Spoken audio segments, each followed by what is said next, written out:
Are we doing tonight? How are all of you doing? Welcome back. Been a nice little holiday break for Thanksgiving. Hope we all had plenty of turkey and pie and all the things. Yes, the non-human variety.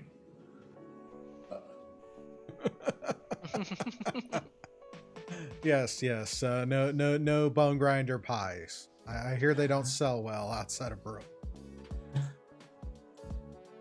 But welcome everyone in the chat. Glad you could join us.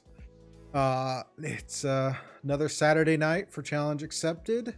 Our kind of a module by module adventure with some members of the community, and myself, of course, being your humble dungeon master for the evening. It's been a couple of weeks because took a break for Thanksgiving, and before that, I believe we had to cancel last minute because some people in the house weren't feeling well, and was going to focus on them because, above all else, family first.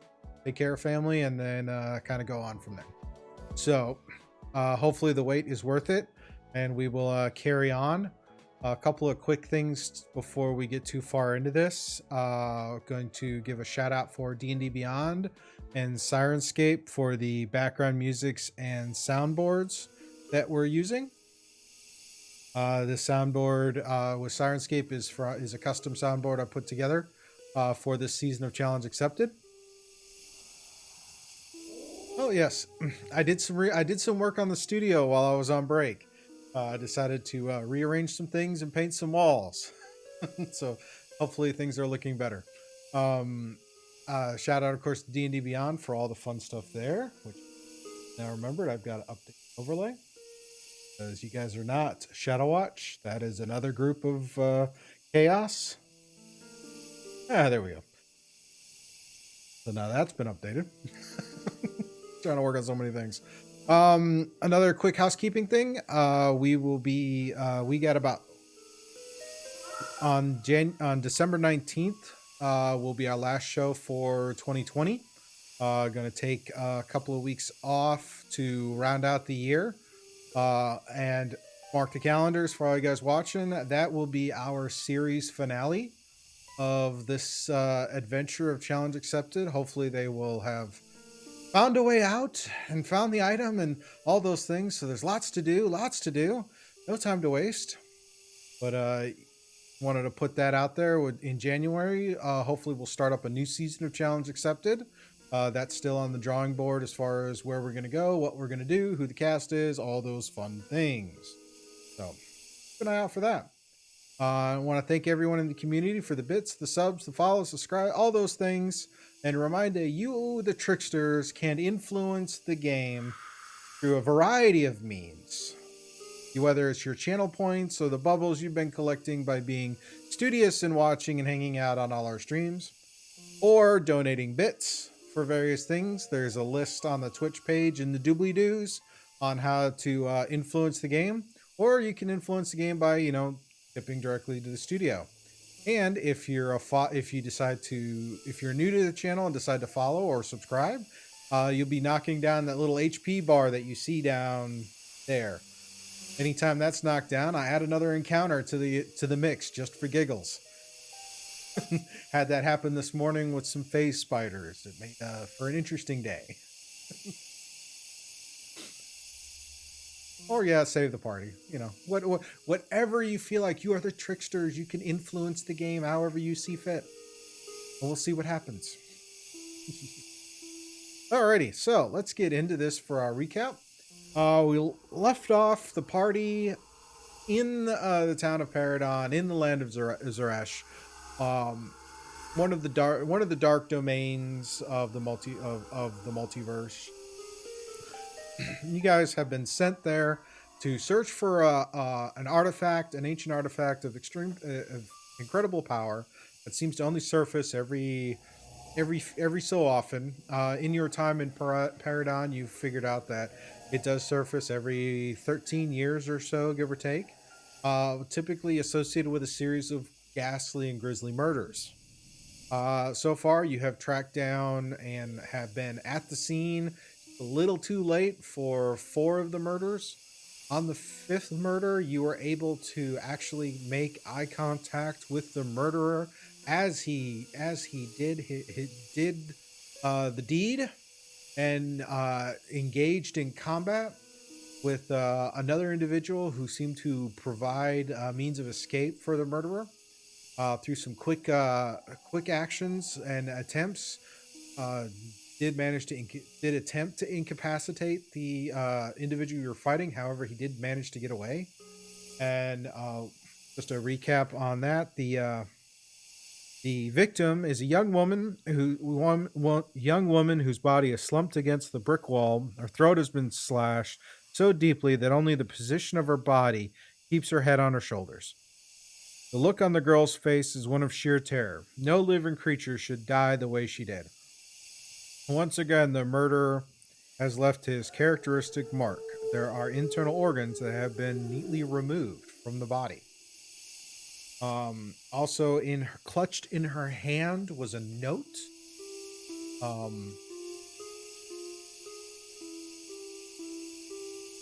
Put up on the screen right now, and I will share with you all in the meeting. Yep.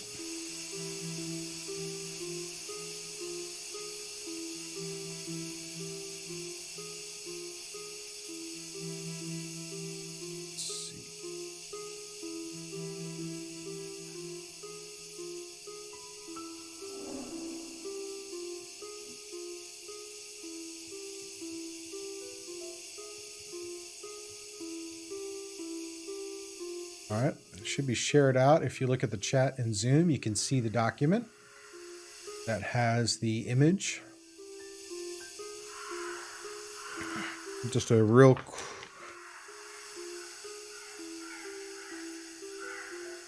Oh, wow. Thank you for the cheer.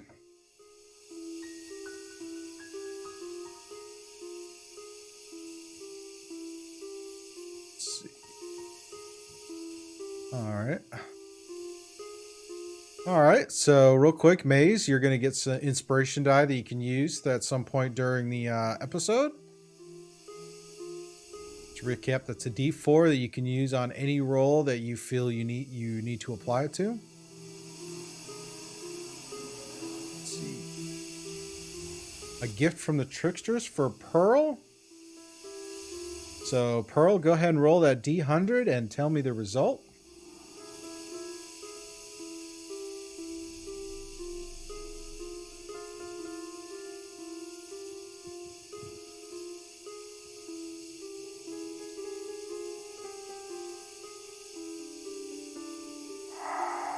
What did you get, Pearl? I can't hear you, sweetie. I think your mic has gone a little... 77. 77.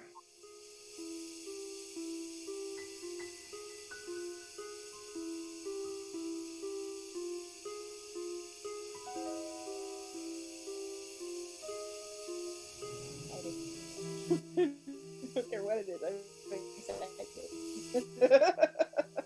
Alrighty, you are going to get the Mask of the Beast. Okay. This is a wooden mask, is shaped in the likeness of a beast's visage. It has 3 charges. While wearing the mask, you can expend 1 charge to use the mask to cast the Animal Friendship spell as an action. The mask regains all expended charges at dawn. I like animals. That's fine with me. I imagine that is. We're going to be chasing cats again. That's a little on the nose, don't you think? Yeah. I would have made friends with all those kitty cats. Mm-hmm. Yeah, we all know how that's going to go. Alrighty, just to read again on the note. From what you can see, it looks like it's the middle of a note that's been torn on the top and the bottom. So starting with the first line, it's personally, and then the next line, diversions have been, And then the next line is this year's entertainment. And then the next line is our fine performers. And so I can assure you, Miss Ellsworth, that my party will be as splendid as always. My servants have done up each room in a different theme. The event promises to be even more spectacular than the gala I held last year, which I am sure you remember to be, and then it goes to the next line, event indeed, marred only by, and then the next line is unforeseen incidents, and then will not dissuade, and then year and. So it's a little cryptic, but there's some image there. There's also a wax seal on the on part of the note as well. You guys can see attachment.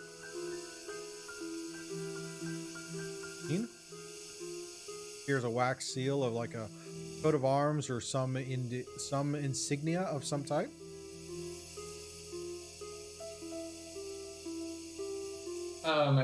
What is the bird holding? It appears to be holding a key of some type.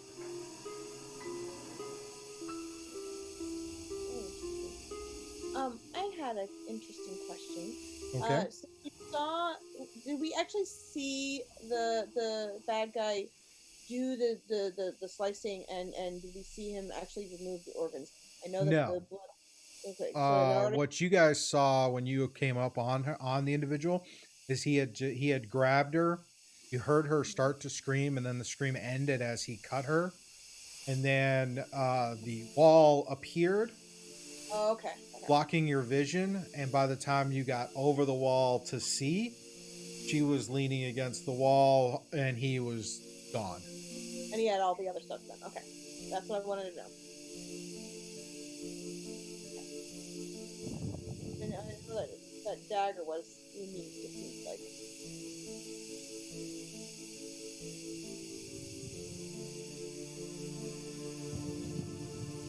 Okay. So a party? Maybe? Talking to me or talking to the party? Party. Okay. So with the better. Is it a party? I'm more curious about who this Miss Ellsworth is. Maze, do you recognize the name?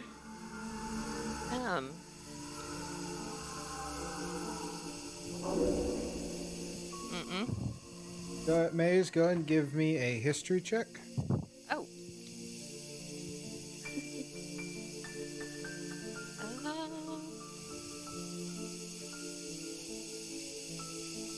That would be a dirty 20.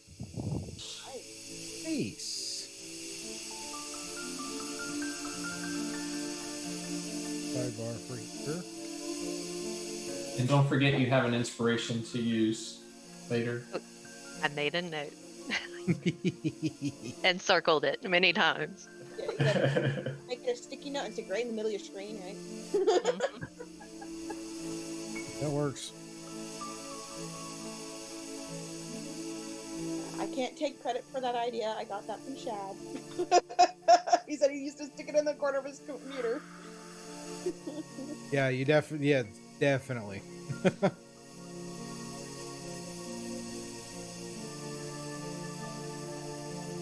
Especially when you like just recently learned a new ability and you're like, what's that ability again? Sticky note. You go.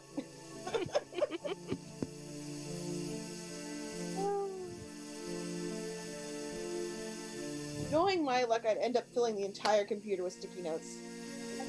Well, that kind of defeats the purpose, doesn't it? Yeah, that would. Just have to organize them by character. Yeah, there you go. Each corner of the screen. Well, yeah, but now I'm DMing, so that's a lot of characters. Yeah. Get a whiteboard and put it up behind the computer. There you go. There you go. All right. So Maze, you're familiar that Miss Ellsworth is a kind of a prominent individual in some of the upper ends of society in Paradon. So it could be of some significance that the letter is addressed to her. It seems the notes mentioning her. It sounds and probably not uncommon for these types of invitations to float around the upper class. Okay, like council upper class? Hmm? Like involved with the council upper class? Or is that Eh, just upper class?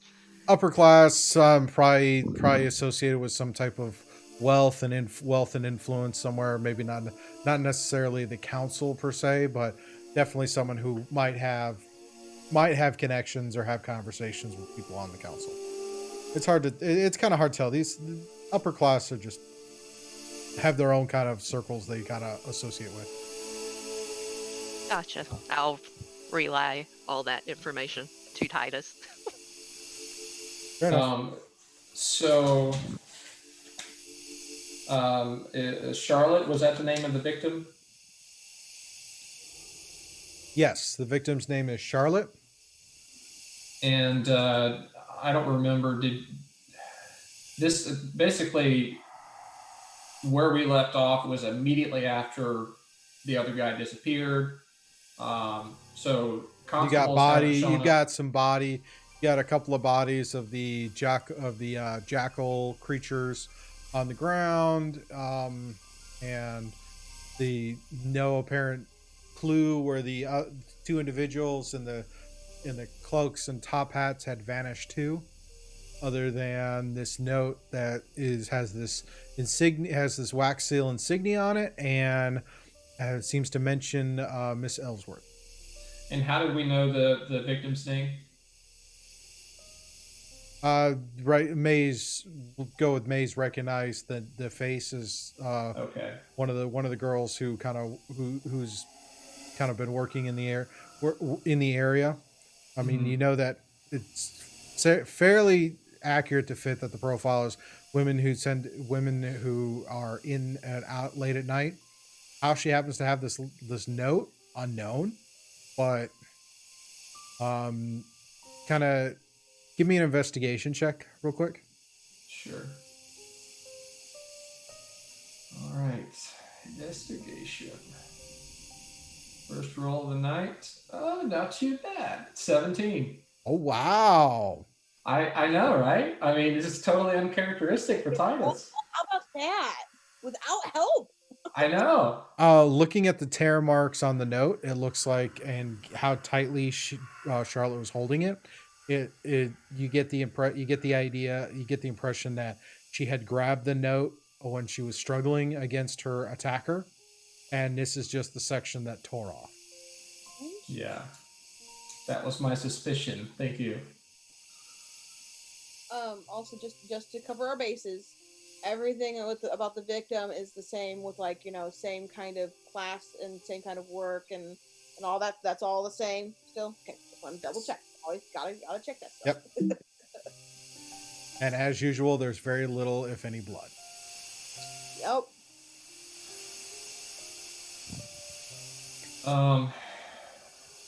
Okay, so at this point, I look to the party and say we need to alert, sound the whistle, bring the constables here, and not leave this spot until they arrive. We don't want another body to walk away. They like to do that. So if everyone's in agreement, Titus will blow the whistle and alert any constables in the area. There you go. Maze will run over and jerk the whistle out of your hand before you get a chance to do it, hop in her broom, and fly about 50 feet up and blow it as hard as she can. The whistle sounds, and shortly thereafter you hear responding whistles, and within a few minutes a couple of constables show up and get a view of the scene, and understandably are a little disconcerted seeing yet another body in this kind of viciousness, and ask and you relay what you'd seen, everything like that. They take their info and then start cordoning off the area to further their investigation. It was very helpful. She listed everything off really fast. Yes, Pearl was very helpful. Yes, very. But Is Inspector Nath here? Or yeah, Nith? Napier does show up at some as well, and sees all of you and another body, and kind of distraught. On yeah, you guys seem to be in this. You guys seem to be here every time, and it's like, okay. So I'll approach the inspector, hearing him say that, and say, yes, unfortunately we've been 2 steps behind every time. We did see what happened. We did our best to defend, as you see evidenced here with the bodies of these vicious and gruesome looking creatures. Yes. But the 2 assailants did get away. The one wearing the top hat and very menacing in his appearance. The other older that blocked us from pursuing. He also got away. But this is what we found when we came here, and want to make sure that you guys can collect all the evidence, that you can provide us with whatever other insights that might help us catch these people, because we're running out of time. Potentially, yes. Now, was there anything else you found on the victim or around the victim? Yes, we did find a note. Okay. And it was torn, so it was just fragments of sentences, and it's not too clear. The only thing that I am certain of in the reading is that there is perhaps a connection to, and Titus kind of walks in and begins to whisper. It says to Miss Ellsworth. Okay. So Miss Ellsworth probably receives a lot of notes and whatnot. Is there anything else significant about this this piece of note? May I see it? And he hands it to him. Okay. He looks at it, kind of reads it a couple of times, turns it over, and takes a look at the wax seal that's on the back of the piece of parchment, and that seems to catch his eye a little bit more. You recognize something? Yes, this appears to be the seal of Lord Bloodhaven. Yeah, that's not menacing at all. Does he like blood? No, he's just his family. He's one of the older families of Paradon. This is probably in relation because every year he throws a big gala event at his mansion, and this is probably with that and some of the note. This is probably an invitation from Ms. Ellsworth to attend the gala. It's typically one of those who's who of the city is there for this. Oh, like the ones that didn't like my outfit because it was too dirty and not fancy enough. I get it. Okay.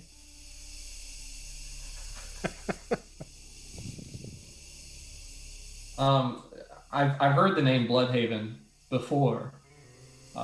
You said he's an older family, established family. What do you know of this Lord Bloodhaven?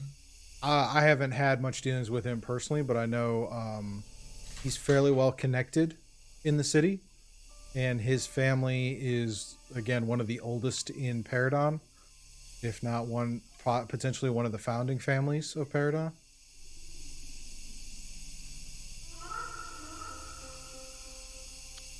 And he's not a vampire family? No.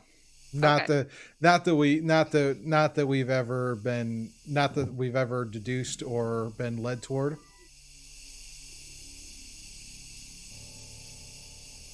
Alrighty. Thank you, tricksters. Yep. A gift from the tricksters from Maze. Oh man, thank you guys. Go ahead and roll that D100 and tell me the result. I can't get over that.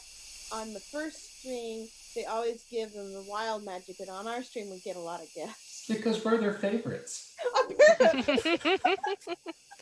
That was a 64. 64. Either that or they feel we need more mercy.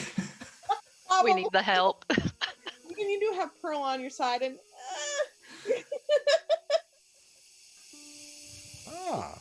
Jersey's very helpful, right?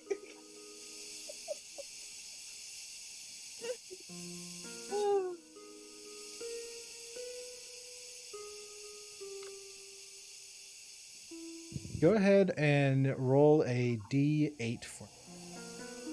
Oh man.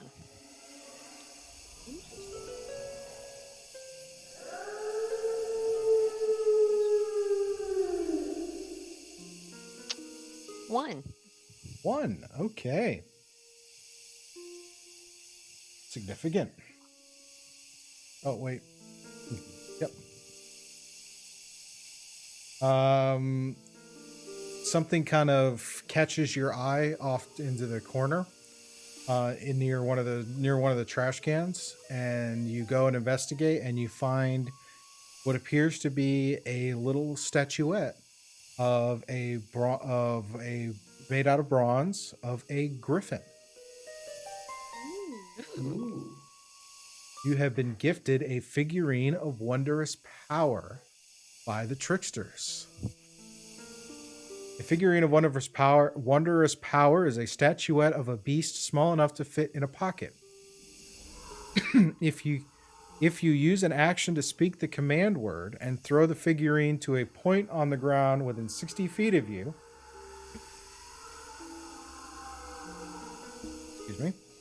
the figurine becomes a living creature. If the space where the creature would appear is occupied by other creatures or objects, or there isn't enough space for the creature, the figurine doesn't become a creature.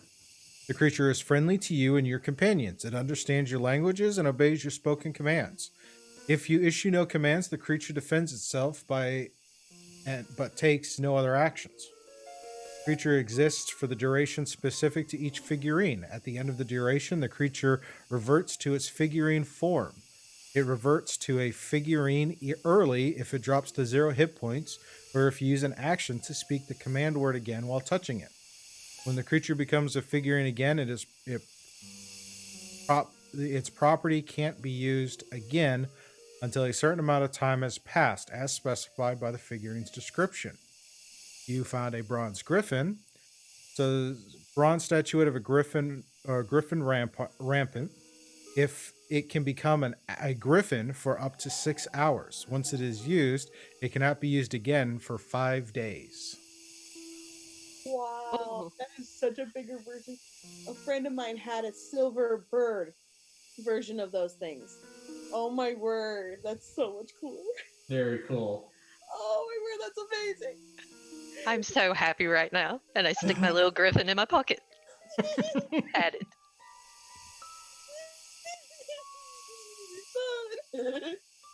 Gotta love the tricksters.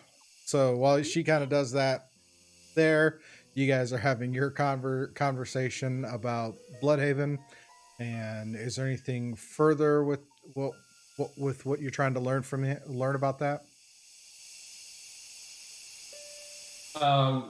Did he say that he had met Bloodhaven or no? He hasn't. Hey, he's acquainted with him, but he doesn't know much more than that. Kind of one of those when, he's got to be around his bosses. Bloodhaven might be around, kind of deal, but doesn't know him very well personally. But he's seen him before. Yes. So I'll ask the inspector to describe his appearance and see if it matches at least the size and stature of the top hat guy. It's close, but it's not an exact. Okay. So, so he's close to the same height. Is that? Similar height, similar build. Young man. It's a young man. Dark hair. The hairstyle is fairly common in the city, so and whatnot. So that isn't too unique. But Bloodhaven it does appear to be a younger man. So the build and size kind of fits. Based on your description of him, as he's describing, and you guys are kind of comparing notes on the descriptions. It's close, but it's not a definitive yes or no. Would anyone besides Lord Bloodhaven use this seal? No, these are typically family crests to mark letters and documents showing where it originated from. So it's not it's not very common for anyone outside the family or our business to use the seal. Are there any other men of the Bloodhaven household? Not that he's familiar with. They tend to keep to themselves for the most part, except for when they have when they have dealings with the city council and other business vendors. Mm. But he does say that it is the gala is set to go off the following evening. If you're interested, if you're curious about that. We are definitely curious about that. Do you know about what time the gala should start? Typically starts in the evening and goes till the wee hours in the morning. Most of these social elite parties tend to go for a very long time, and they're quite extravagant. And how many people would you say would be in attendance of something like that? A few hundred, easily. If we wanted to go, do we have to dress like them? Depending on what's going on, I hear it might be a costume ball, so you might be able to get away with some masks and whatnot to hide your face. She just got a mask. Coincidence?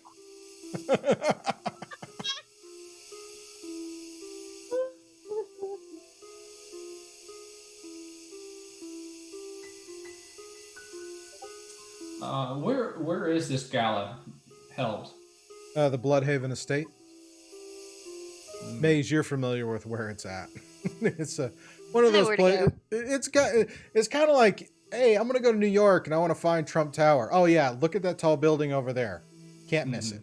It's kind of one of those. It's easily one of those places most locals know of because they know where the money's at. Mm-hmm. Or if you're in Gotham and I'm trying to find Wayne Manor. Yeah, it's that way. Yeah. And where is Mrs. Ellsworth's estate? It's on the other. It's in the other side of the district, close to, probably not too far away from the lodging house you guys are all staying at. Mm-hmm.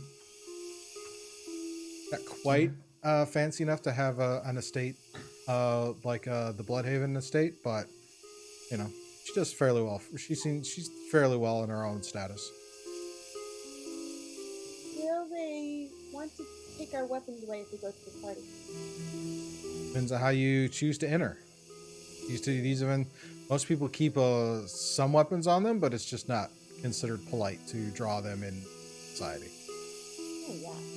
Rush in, guns blazing. You get a few shots off before you have to reload, but yeah.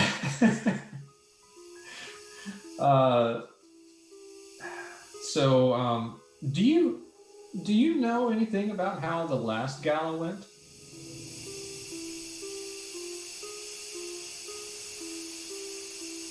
fairly well. I mean, they tend to hold these every year. Kind of kind of one of those things. I don't particularly go to them. But surely, if there were any incidents, you might have heard something. None that have been reported to my level.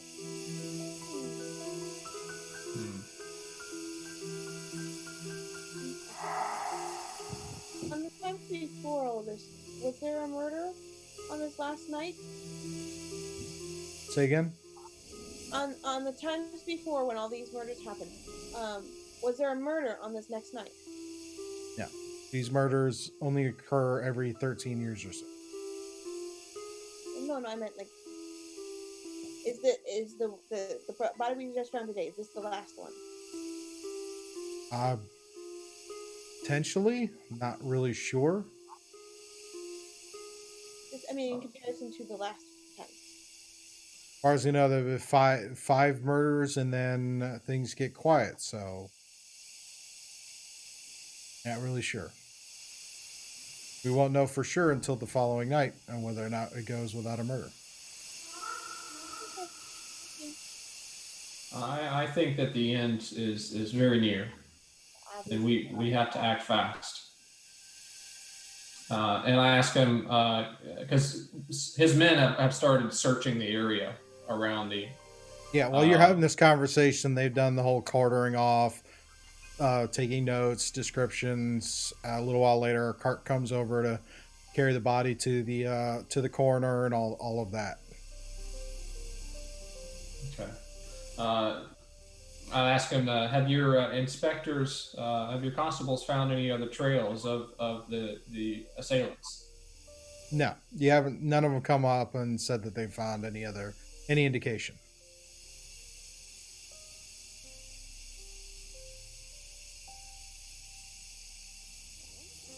I guess we need to get ready for a party, don't we?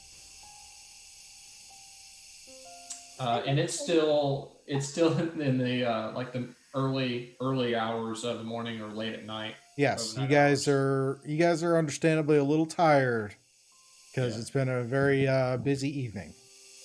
Okay.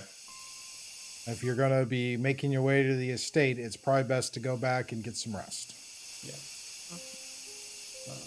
And Titus bows to the inspector. Many thanks for your help and assistance tonight. I'm glad you guys are always not too far away whenever we blow the whistle. And we appreciate the opportunity to work with you on this. All right. And Titus turns to the party and says, well, I feel like we've probably done all we can do here. Perhaps we should go back and get some rest. That sounds like a fantastic idea. All right. Okay, Titus, give me a D100 and tell me the result. Another gift from the tricksters for Titus. And a D4 inspiration to Titus as well. Oh, nice. Let me write that down. My D100... That is dirty. The comment is, D4 inspo for Titus. His luck on rolls can't hold out. Come on.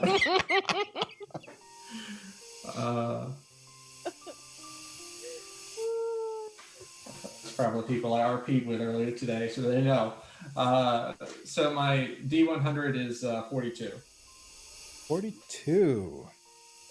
Great number, by the way. Yeah, it's the answer to everything from what I hear. Alrighty.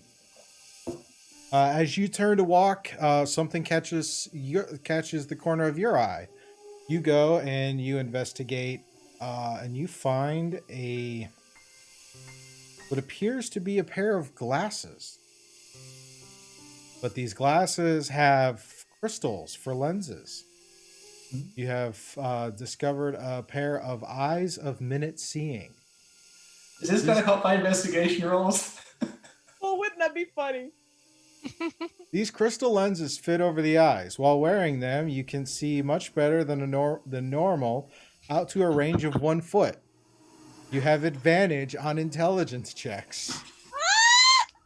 that rely on sight while searching an area or studying an object within that range. Oh, that's wonderful. Oh, That's amazing. great. That's so great. Oh, that's great.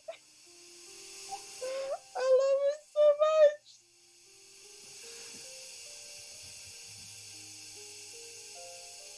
much. All right, Saladin, the number is 5, but there are only 4 of us.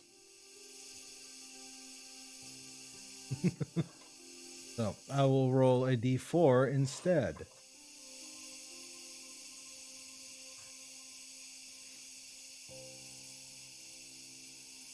see. Maze, you will get a nat 20 on your next dice roll. Ooh, thank you.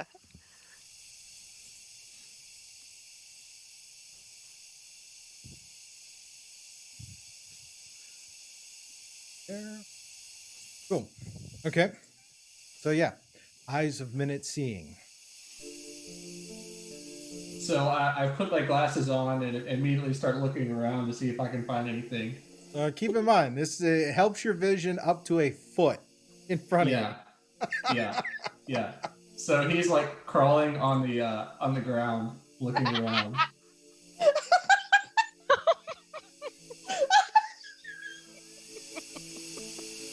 So let me use the. I'll go ahead and use this while I'm thinking about it. Okay, so I know you're expecting great things. But you. You have advantage, so you roll twice on an investigation. Take the higher. What are you looking for? Oh yeah.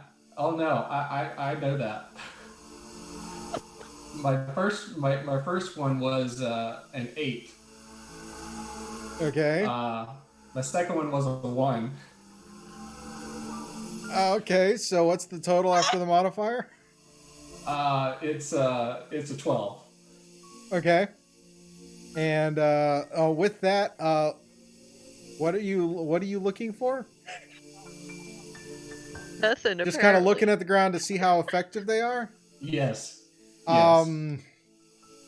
You can make out the kind of looking at the ground and seeing you kind of scan the sidewalk and the street, and you can see actually the stones. Some appear, you can see the different some subtle differences between the stones. Looks like they were possibly quarried in 2 different places. Some dirt and clay that's in between in between the individual bricks. Some leaves from some of the nearby trees that have blown in, and can tell that it's getting close to what would be like fall or a changing of season, transitioning to probably colder climate, and that the leaf wasn't quite ready to fall off, but apparently with some strong winds recently, so you can actually see where the tearing is as it fell off the tree branch. Pretty impressive. I look back to the party and say, winter is coming. And just proceed to start walking back towards the lodging house.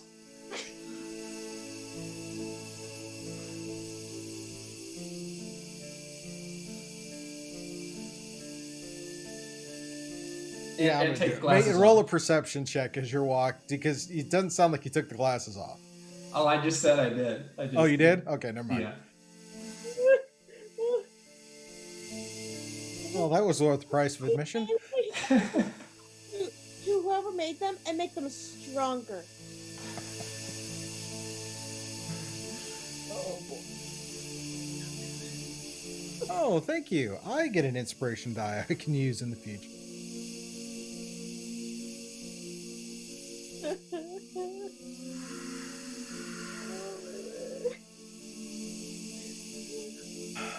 All the fun. Alrighty. So you guys make it back to the lodging house, and as you come in, Auntie greets you. She is busy looks like she is doing a little bit of prep As she greets you, she's like, "Oh, dearies, dearies, come, please, have a seat. Have something to drink before you go to bed." Okay. She, Yeah, that drink up there, right?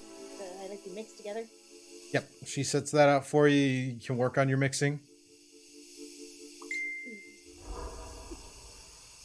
Maze and Titus, is there a particular drink you're looking for? She kind of sets stuff out for you after the long night.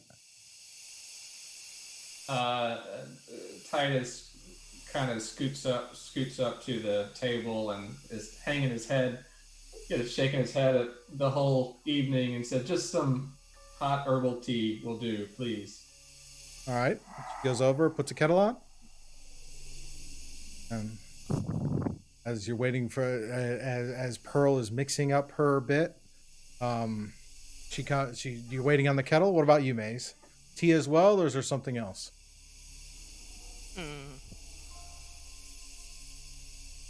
Milk, please. All right. She points over into where Pearl has got the pitcher as she's been working on her mixture. A little while later, she brings over the kettle and a cup and some tea, so you can mix up pour and steep your tea. And you guys are kind of sitting there as she's working through getting some stuff prepped up for some dough to rise for the morning, for some morning breads and whatnot. Does she have any cheese? She has a little bit. She can pull out a little bit for you. That would be amazing. All right. And then I hand it to Pearl to give to Fritz. That should still be in her pocket. And I plug them out, and then I sit down at the table with me, and I get a couple of little pieces and kind of thing. And then I start mixing it. Okay. As you guys are all kind of sitting there and enjoying your drinks and relaxing, you guys are all starting to feel sleepy, tired, and a little while then you start to feel lightheaded. Everything feels a little fuzzy. The room starts to spin, and eventually you all lose consciousness. Oh. Should have inspected the tea. Can I grab Fritz first and put him in my pocket? Go ahead and make an athletics check at disadvantage. Oh, man. Oh, this ain't good.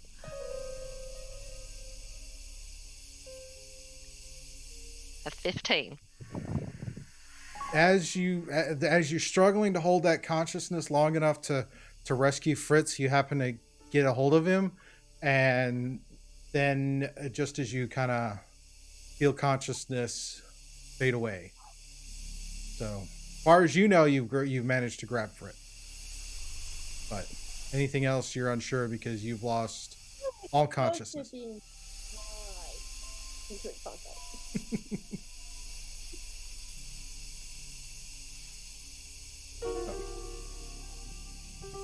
Some time passes. Oh dear. I knew she couldn't be trusted. Assuming it was Auntie.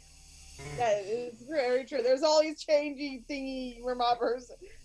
I hope she's not dead. She better not be dead. I'm gonna be mad if she's dead. Just saying. What? She better not be dead, because most of these things have been killing the people that they've been changing into. She better not be dead. I'm gonna be mad if she's dead. Unsure. Some time passes, and then all of you start to kind of come awake from your unconscious state. And as you kind of look about, although you have no memory of the event, you are certain something was wrong. That the drinks that you had causing the unconsciousness was a little bit more than just unconsciousness. You feel as if you thinking back on that, reflecting, it feels like it was pretty sudden and pretty intense. Most possibly that you guys were poisoned and you actually died right there at the table as you lost consciousness. You're unsure, but you have a pretty strong feeling that whatever it was extremely potent and extremely fast acting. A low groan comes from close at hand next to you as you guys all kind of take sense of where everyone is. Bending over one of you, another figure off to the side, bending over is a strange, formless shape. It seems vaguely humanoid for a moment. You clearly see a hand resting on the creature's forehead. But in the next instant, it shifts. Flickering like a candle in the wind, the figure assumes a variety of horrifying forms. Some are more precarious are familiar of humans with strangely twisted limbs. Others are bestial with leering, fang-filled faces. Still others are amorphous with multiple limbs and hideous bloated heads. The light is dim. With a single lantern, its wick trimmed low, illuminates the scene. You seem to be underground, lying on the ledge of a tunnel through which water flows sluggishly along. Sluggishly. The lantern hangs from a rusted ladder and has broken away from the wall a few feet over your head. You can make out a circular hatch at the top of the ladder. The tunnel is about 5 foot wide. Its walls are made of brick, with an arched ceiling, perhaps 20 feet overhead. The ledge you are lying on juts out over the water and is barely wider than the span of your arms. Rats scurry along the crumbling edge, their beady eyes watching you hungrily in the dim light. The oily black water lends a foul odor to the air. Disgusting pieces of refuse swirl in the lazy circles as they float past. At the edge of the light, you see a heavy iron gate. Water has backed up against and pitted against the putrid debris caught there and laps at the narrow ledge.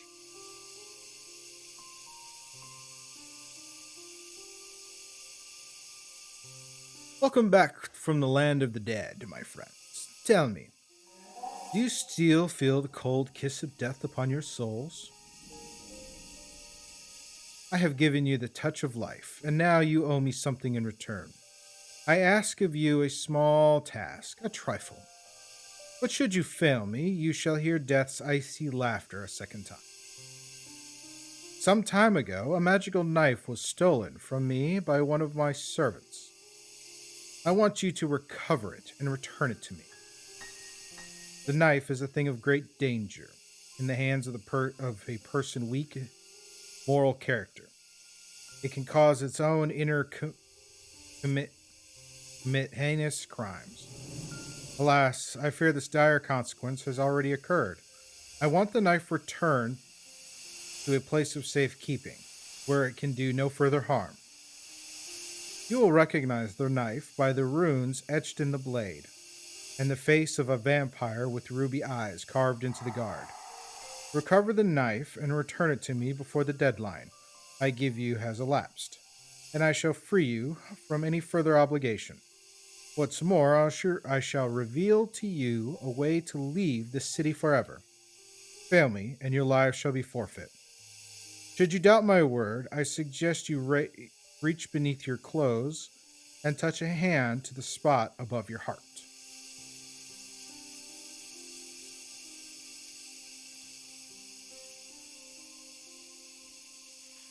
Why couldn't you have just asked us to help you instead of all this extra stuff? Wanted to make sure you were committed. We're already looking for that.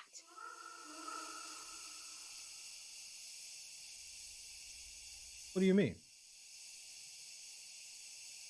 We were looking for an item that shows up every 13 years or whatever. And I'm guessing it's this because I saw it. It was doing weird things with the blood. Oh, then it should be easy for you to retrieve it. We've been trying to do this for like the whole week.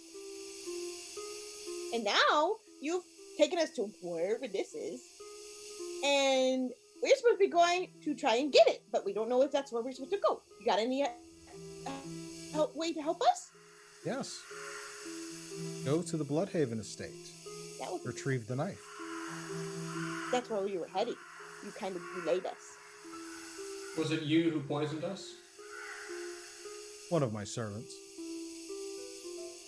Was it your? Has it been your Has it been your servants that we have been meeting each of these nights, disguised as other people?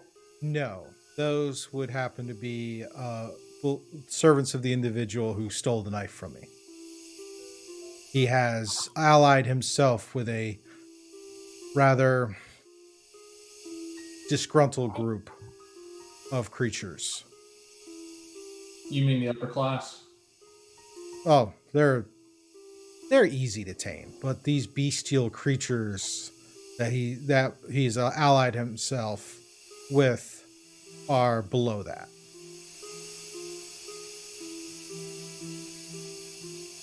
Why should we trust you when you did whatever you did to us? Because you said that you saved us from death. You have no reason to trust me, but I can say that if you don't do as I ask, you won't be long for this second life you've been given. Why? Like, what's going to stop us from living? Did you check where he told you to check as far as the Yep. You feel a metal carapace of some type of metal beetle that had dug itself into the skin just above your hearts. On a command, they will kill you. What are you mean? This is stupid. You shouldn't be as mean. Huh. I'm a nice person. I would have helped you. No, you had to be mean. You, my dear, have had a habit of running off in the middle of the dark. Forgive me if I don't take the opportunity to put a leash on you, as it were. She was doing just fine with the mousey. Fritz! And I start checking my pockets. Fritz is there. I check his little heart to see if he's got one of the little beetle things too. Nope, he appears to be fine. But as you're conversing with this individual, every so often you see him shift and change forms, almost uncontrolled. Why are you doing that? Price of power, my dear. Do you like power? I seem to be fond of it. But where are my manners? Let me introduce myself. My name is Soto. And I happen to be the Lord of Zeresh. So you would be doing me a great service by completing this task. And I would be obliged to help you leave this domain. And how can we make sure that you as soon as we bring the knife to you, you could just kill us? That's very true, but what benefit would that be? I don't know. It's weird. You tried to kill me in the first place. So you might get enjoyment out of it.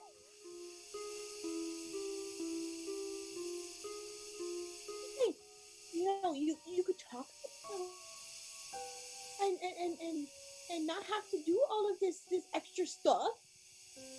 You might get somewhere a little faster. It's worked for me for the past. I see no reason to change now.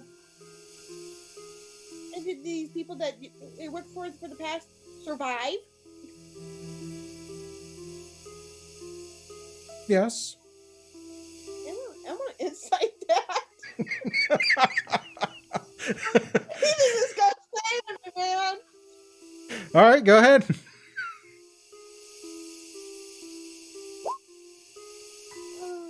That's a 12.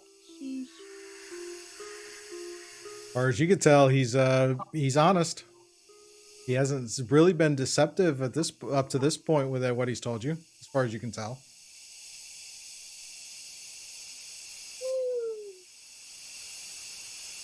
There's a lot of mean people in town.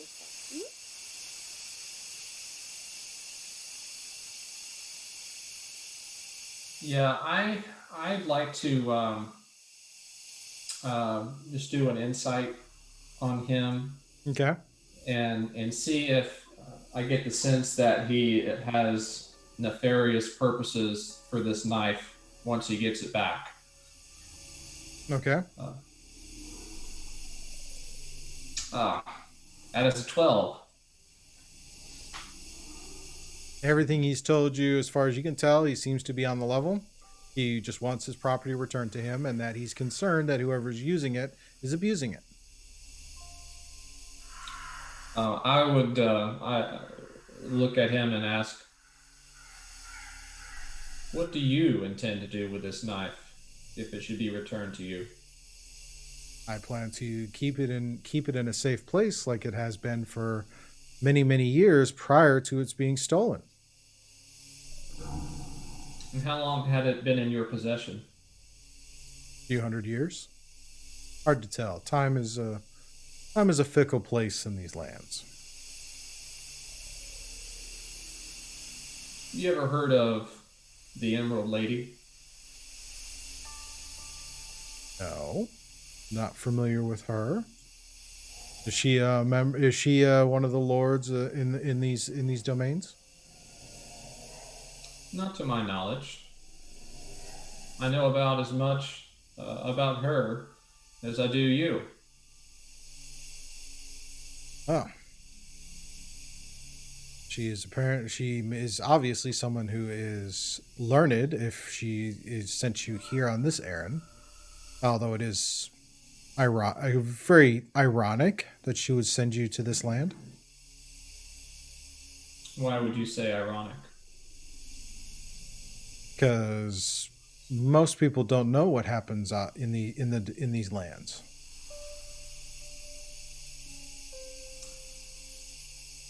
If this item is what I think it might be,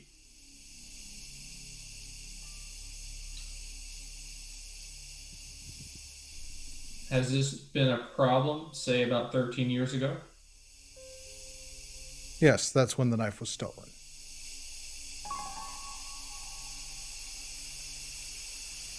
But hasn't the murders been happening multiple times back further than that? That's out of character, by the way.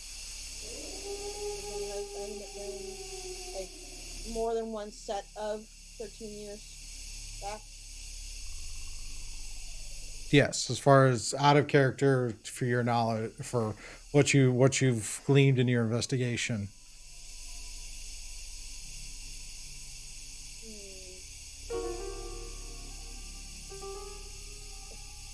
And you said that this Lord Bloodhaven was a servant of this guy? He was one of my servants. Yeah. Before he took the guise of Lord Bloodhaven. Okay. Time is short. The day is already most of the way over. You should probably get going if you're gonna get to the Bloodhaven estate before he completes the ritual. Well, that's your fault, not ours. He's not happy with it, man. So we've missed the rest of the early morning hours and most of the day? Yep. You have pretty much been asleep. It is now, it's hard to tell because in case you haven't figured it out, you're kind of in the sewers. Right. Oh yeah, I figured that out. Underground, so not really sure what time of day is, but we did get a long rest in. Hey, I'm at 6 HP. I need the long rest. Me too. yeah, I'll give you that. We technically weren't doing anything for the whole time. No, you weren't. You weren't. You were effectively killed and resurrected. So I will give you a long. You can mark that you have had a long rest.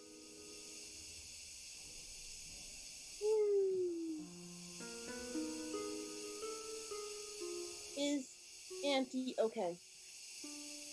I'm sure she. No, I want to know if Auntie's okay. You want me? Yes, I know the whole the thingy you got, but I want to know if she's okay. Yes, she was asleep in her room when my agent accepted you. How can you prove that to me? Go back to the lodging house and find out. Yeah, I also talked to Auntie when you guys poisoned us or whatever you did. Did that? No. I want to see your little. I want proof. Oh. Guess you'll have to wait until you complete your task. For someone so in love with power, what are you doing in the sewers? Seems a convenient place for all of you right now. While all of this is going on, can I summon my mage hand ledger main and send it up to the trapdoor thingy you were talking about and try to open it? Sure. The mage hand goes up. Do a sleight of hand to cast the spell without being noticed. All right. And is there like anything I can like look around and kind of get any idea of like where these things came from? Is there a way like I'm looking at all the people around us, trying to figure out like, is there other ones? Is there something that like left over from them giving them to us, of ways to undo it? You get what I'm trying to say? Like are there more of these little scarab thingies like off to the side, or No. are there next to the scarab thingies? You know, that sort of stuff. Like, No, as far as you can, you're not seeing any of those here in the dark. Remember, it's a lantern that's giving off just a little bit of light, and the light that catches Soto, his form keeps shifting into the whole menagerie of creatures. We kind of forgot I had a nat 20 for my next roll. There we go. So, yep, you manage to, the mage hand comes up and it happens to push the sewer cover up and kind of push it off to the side. There's just a little bit of light that peeks in, gives you the indication it's either early morning or late afternoon. I walk up to Soto, like really close, put on my glasses, and just get like right in his face and just look him up and down and say, I don't like the looks of you.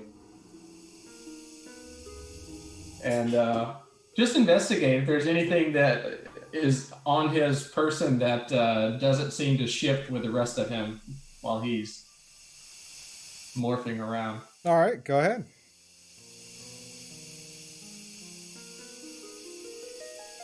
You're so bratty to this guy. He could literally just kill us. I cannot roll for anything tonight. That is a 7, and that's the highest one. Oh my word! Far as you can tell, his whole form shifts. Okay. Clothing, everything tends to shift. So not seeing anything, I just and take the glasses off and back away slowly. Maybe you keep this on all the time. You have problems with this.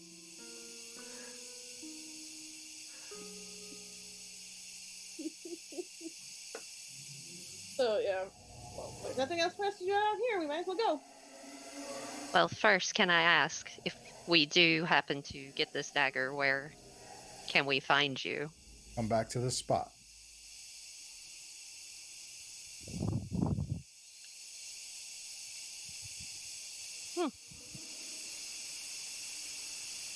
Can as we're leaving, and I know this is probably really dumb, but she's really mad at this guy. As we're leaving, you know, and she'll kind of lag behind the other two. Can she like you know how like animals will like kick the dirt as they're leaving some spot? Like kick the dirt out of him as I leave. You can certainly try. Okay, what do I need to do to try? I need you to roll an athletics check. Or no, an acrobatics check. Thank you. I would appreciate that. Give me an acrobatics check. That's a 13. That's a +5, man. That's a 13, man. As you go to do this, in true animal rage, you go and you attempt to do the kick, but for a moment you forget where you are, and your foot actually catches a bit of kind of slime that had collected on the brick, and you kind of slip and lose your balance and almost fall on your face. But at the last possible moment, you kind of catch yourself, stand up, and kind of just do the and continue to walk on.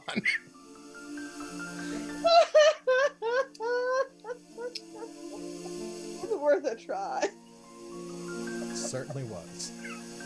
Titus is shaking his head and just continuing to walk towards the exit. I'm gonna guess I still have my broom. Yeah, you have most of your gear with you. It seems like he was fairly good on separating you from any of your stuff.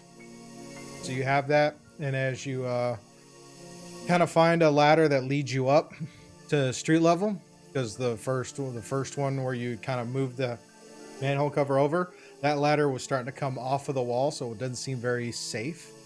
But you do find a safe spot to ascend, and you ascend up onto the street, and it is getting to be evening time. The last rays of sun dip, or what passes for sunlight, dip away as darkness starts to settle in. I'm going to very quickly try to clean up a little bit with and continue to get going, because we probably don't have time to get costumes or anything. We probably just need to go, right? Yes, it's a long trek from what I understand. Will we be passing by the precinct on the way? No, as you come out and kind of take stock of your surroundings, Maze, go ahead and give me a survival check.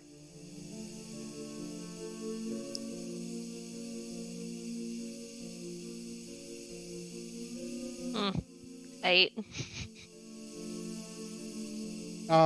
You're a little disoriented, but you know that based on some of the street names you see around you, that you're not too far from the Bloodhaven estate. Maybe about half a mile, give or take.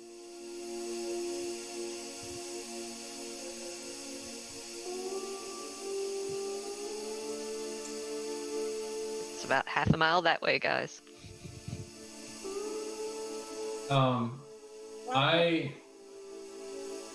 Before we get there, I do want to try yet again with glasses. Okay. And see if I can investigate the metal scarab and identify any mechanisms or things. Is it completely burrowed into the skin, or is it that kind of at the surface? Go ahead and roll your investigation check. Okay. Nat 20. Finally! Yes, Titus. And we need it, because we need to figure out how in the world to get rid of these things if we can, because we gotta figure something out. Yep. Titus, as you take a moment and spend some time investigating the scarab, on you, you realize that it isn't burrowed in, but it is kind of clamped on, and the individual feet have all dug in.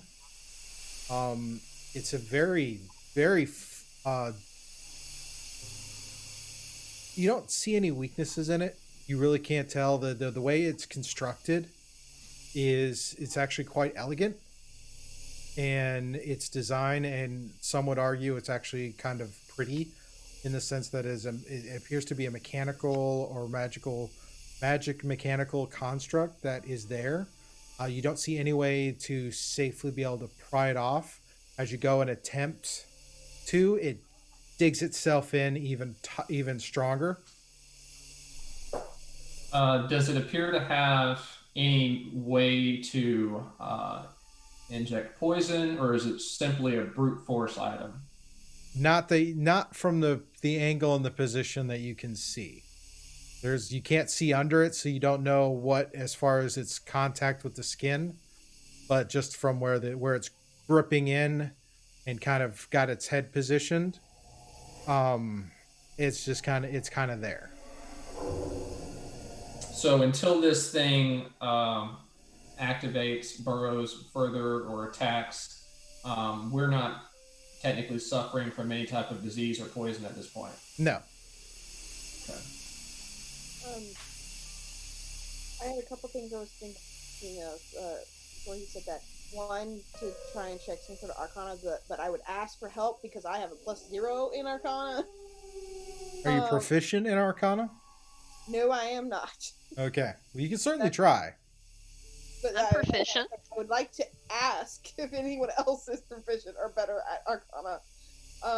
And then the other thing is my other plan or idea right off the bat is I want to pet it like I'm happy that it's there. See if like I don't know, maybe it's something really simple to deactivate it. I don't know. Well, the petting it doesn't seem to have any effect. If anything, touching it, messing with it out kind of grips in a little bit tighter. And Well, can I fly over to Pearl and look at hers up close and see if I can tell if there's any magical Okay. property? Go ahead and roll an Arcana check. Come on. I mean, big money. 23. Well, you're not familiar with the specific item this is. You can tell that it is too finite a creature for as far as just a straight mechanical construct. There's definitely an element of magical infusion with this. What particular infusion you're not 100% sure on, but the fact there is definitely something there, and probably something quite potent, because Soto seemed quite confident that he didn't have to do much for these things to kill you. You do know of some there are certain spells that when infused that do have the ability to kill quite immediately, and that it is not uncommon for them to be infused with items. There are people who are artificers who have this great habit of infusing objects with spells. Also, most wizards and tinkerers can infuse items with spells. But your investigation of it and thinking about it is, the threat is very, very real in the sense that it would not take much for these things to kill you on a command. And I don't find like a little on-off switch anywhere or anything like that. Nope. No, I tried. Nope. It's not Spiderbot.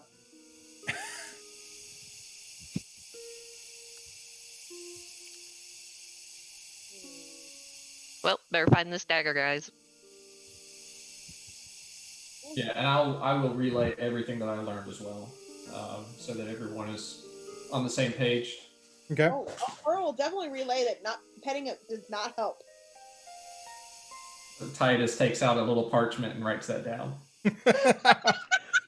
Plenty of notes for later. Yes. And Maze will reach in her pocket and pull out Fritz and hand Fritz back to Pearl so she can have something that likes to be petted. It's been a rough day. Hey. So, what else do you guys wish to do? At this point, head to that gala. Alrighty. See what happens. Okay. Well, We go in the front door. I had to go around the back since we're not really high people. as you guys start to make your way toward Bloodhaven, you hear a high-pitched yip, like that of a dog whose tail has been stepped on. Pierces the late evening. It is soon joined by another, and another, and another. Soon a chorus of shrill barks comes closer and closer. And that is where we'll take a break. Oh my day! We're this day.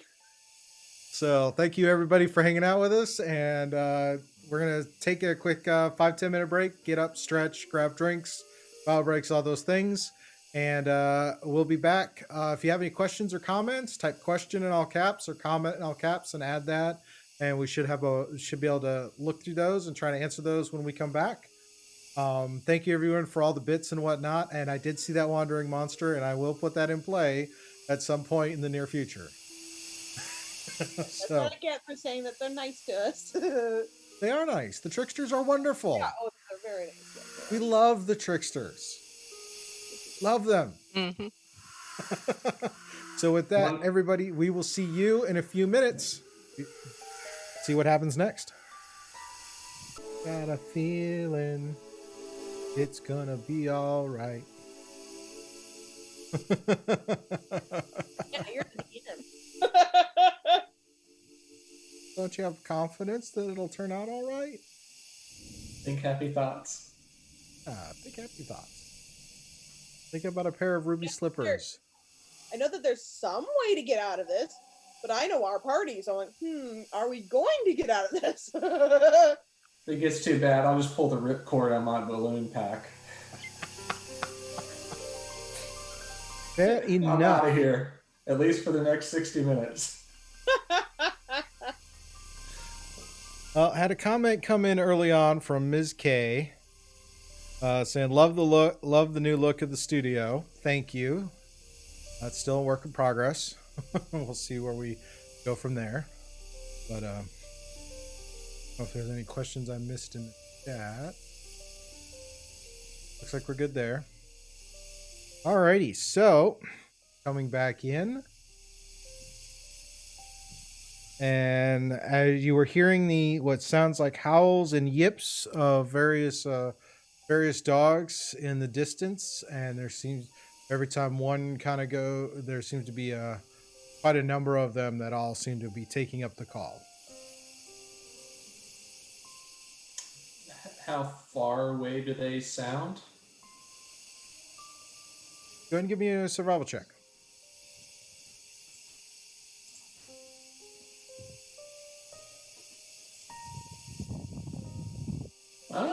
21. Right. They sound probably about a quarter mile away, give or take, but getting closer. Do they sound scared or aggressive?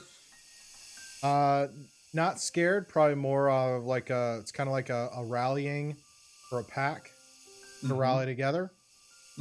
But definitely not scared. Do I see any constables, inspectors in the vicinity? Yes. Nearby there happens to be a couple of constables and an inspector. You go up and you vaguely kind of recognize him. It's Inspector Crickshaw, who's one of the lower level inspectors. You kind of, as kind of a passing thing, haven't had a lot of interactions with him. but he and a pair of constables are happy to be out on the street, not too far from where you guys are. And as you kind of walk up to them, they take a moment and kind of do a double take because of the odor that seems to be coming off of you guys. But it's like it. I said I tried. Unless you were doing something to the grime, you probably able to kind of rub out of your kimono, but not actually, not the smell. I'll look at him and say, long story. But I imagine. Let's move past that for now, if we can. All right. Do you hear the commotion coming from over there? Yeah, they're a little unnerved. They haven't heard this many before. I mean, they're used to hearing like ones and twos, but not the number that seems to be coming up, sounding as they're kind of that seems to be coming closer.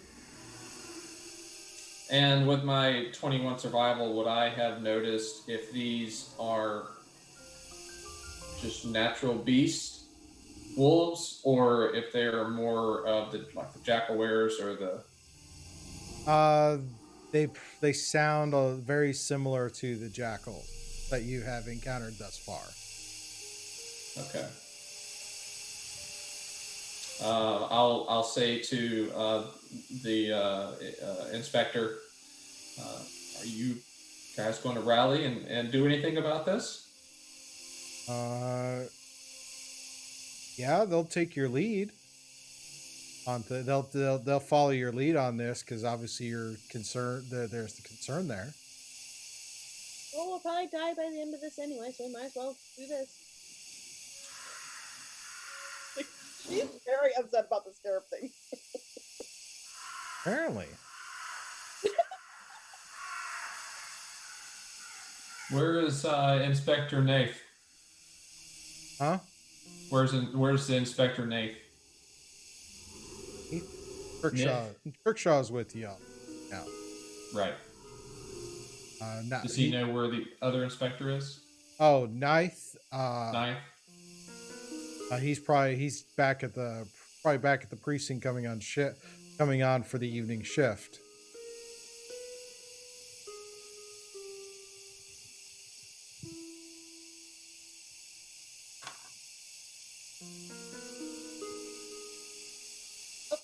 Let's go ahead and deal with him. She starts heading that direction, kind of looking side-eyeing her companion. Titus will reach for her arm and say, hold on now. Let's not do anything rash.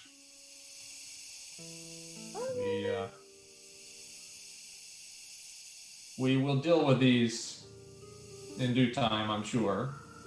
But I believe we need a plan. And it's clear that there are few people, if any, in this town to be trusted. Or things that we might see that may not be as they appear. While you're having this conversation, one of the constables, what's your passive perceptions? Passive perception 12. 14. 15. All right. Maze, you hear a slight whisper of a sound. And as your brain processes that sound, which is different, you guys look over and see one of the constables kind of seize up real quick as a set of arrows embed themselves in his back, and he starts to topple over.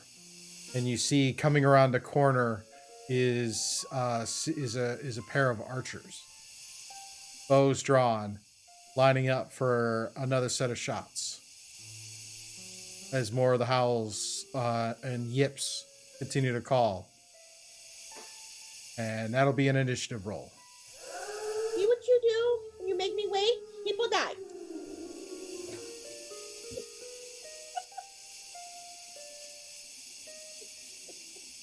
Oh, not too bad. 17. Nice.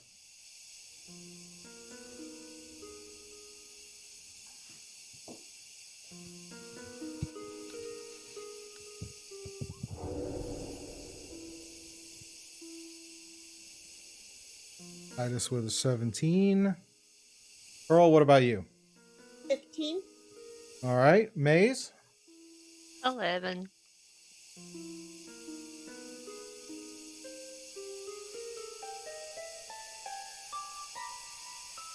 Okay, so as you're taking in stock and seeing these two archers come around the corner, you see a few canine figures come leaping off of rooftops, kind of filling in the streets away from you, leaving you one avenue to kind of escape with. The constable that was hit isn't fatally wounded, but he's definitely showing signs of the impact. They're all starting to move. You see, appears to be 8 different jackals start showing up in the outlines of the mist and jumping and along the various rooftops and the streets. And you see coming from a couple other alleys a few more archers. There are 6 archers in total and 8 of the jackawares that all seem to be closing in on you. And there's one alley that we might be able to escape through. Right now, there's one path that seems open for you guys to escape. Titus, what do you wish to do? I look over to the group and say, "We don't have time for this. We need to move." And I will start to free action to speak to each other, right? Yeah, it's free action to talk. Keep in mind it's 6 seconds. Right. So we're leaving, right, everyone? The constables and Crickshaw kind of nod. Right. Seeing the numbers is not a fight, not something they want to try and get involved in. Right. So I will use my dash action to get out there. Pearl? Following suit. Dash action. All right. Maze? I'll use dash action and cutting action to double dash. All right. So you end up going twice your movement, dash, movement, and cutting action gives you a dash again. So you clearly end up ahead of the pack of the party as you're kind of rushing out. I need you to go ahead and roll a quick survival check. Or no, give me a perception check. Okay. 14. All right. As you're going, you're seeing you're looking and seeing some of the streets. You're seeing, as you're kind of moving, you're seeing, you're able to kind of keep the path going for you guys to go as any possible escape venue is closed off as these creatures kind of pop, leapfrog across each other, and as you guys are rushing. Funneling us. Hmm? I think they're funneling us. Yep. Ready. Series of arrows coming in. Anyone within 5 feet of me, aside from myself, has disadvantage on attack rolls against us. Sounds good. Next to you for once. What's that, Pearl? I'm actually next to you for once. Yeah. All right. The only one who isn't going to benefit from that is Maze because she's so far forward. But we'll just first one will be trying to attack. First couple of shots will be at Titus. And that is a 14 and a 23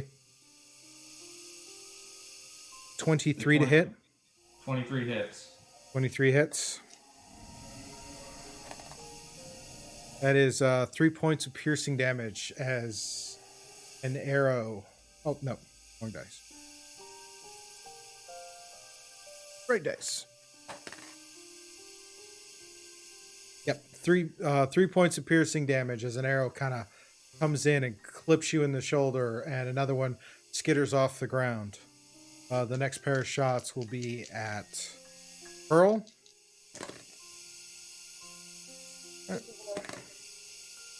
Both of them miss. You hear the arrowheads cling into the stonework. Next set of shots will be at one of the Maze.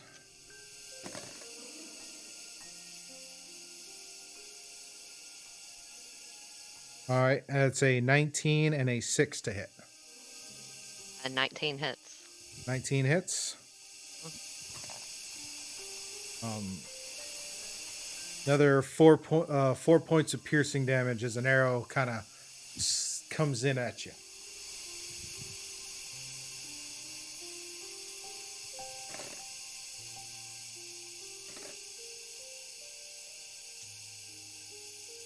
All right. The constables and the inspector each take an arrow from the next 3 volleys that come in, and they start to slow down a little bit going into the next round. Top of the round with Titus. Continuing to dash. Okay.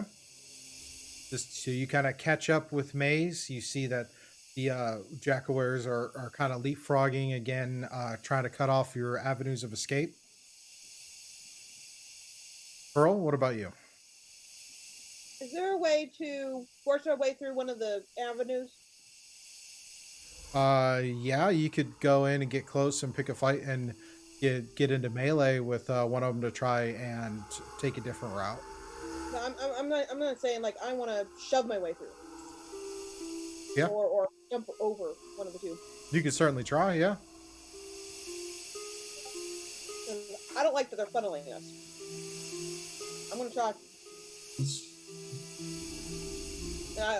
You guys, they're funneling us. We need to break off. And I'm gonna try. What do I need to do?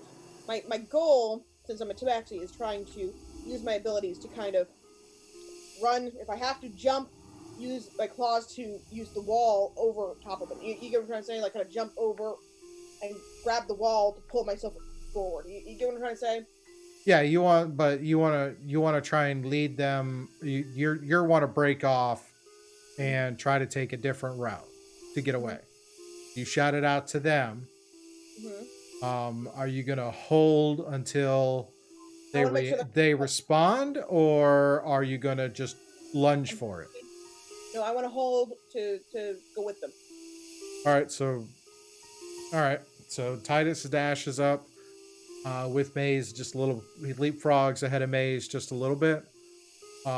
You're running up and you're shouting out, "Hey, we got to go off to the side. Which direction do you want to go?"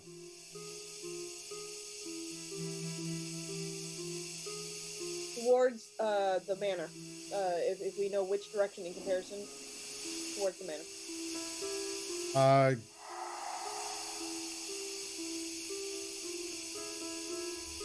Okay. Yeah, because you're not familiar where the manor is. Yeah. Okay, so you wanna break off away from where they're funneling you. Mm-hmm. Yes, away from where they're funneling us. Okay. So you're holding for that. All right, Maze. Would it be my action to take out my broom of flying? Yes, it would. Okay, I'm going to do that anyways. And then once on my broom of flying, I'm going to fly up. Okay. And use my cunning action to... I don't want to go that far away from them. Because that's 50 feet. I'll go 50 feet up and... There would be your movement up. And now if you do your cunning action, you would now kind of go forward. Your movement. So 50 feet up, 30 feet forward. It's essentially you and... Like Titus is here, you're kind of here. kind of a parallel. It's just you're 50 feet in the air. Sounds good. All right. No, any response to what Pearl has shouted out to the group? Sounds good. Let's go. I'm Okay. going to get a better view. Alrighty. Titus, what are you doing are you reacting to what Pearl said? I think it is a very high risk situation to try and force our way, because we might get bottlenecked and get caught. All right. But that being said, I think it's more dangerous to separate, and I will follow Pearl's lead. Okay. So. You mean you guys are actually following me for once? Cool. If we die, we die together. That's all I'm saying. That's fair. That is completely fair. All right. Another round of arrows come in as Pearl is sighted, and then once the arrows come in, Pearl can start to do the lead off. So first set to Titus. Could I deflect the arrows from someone that's next to me? Possibly if you have the ability. These two shots, one is a 9, one is a 10. But they both missed. So cling cling. Zeros kind of hit the ground in the run. Next up for Maze, one is an 11, the other one's a 7. So you rised up on the broom, you kind of hear them past you. Now for Pearl.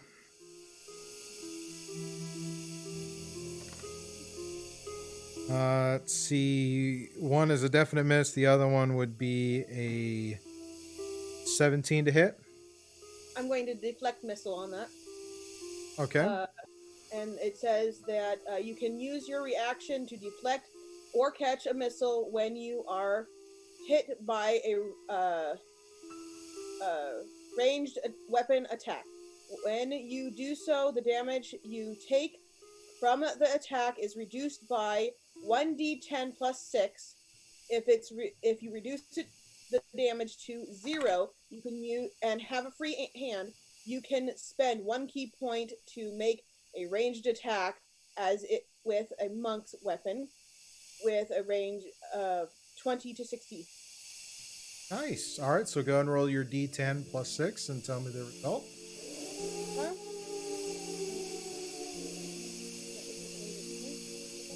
Oh, it does work. That is plus 6, so that'd be a 9.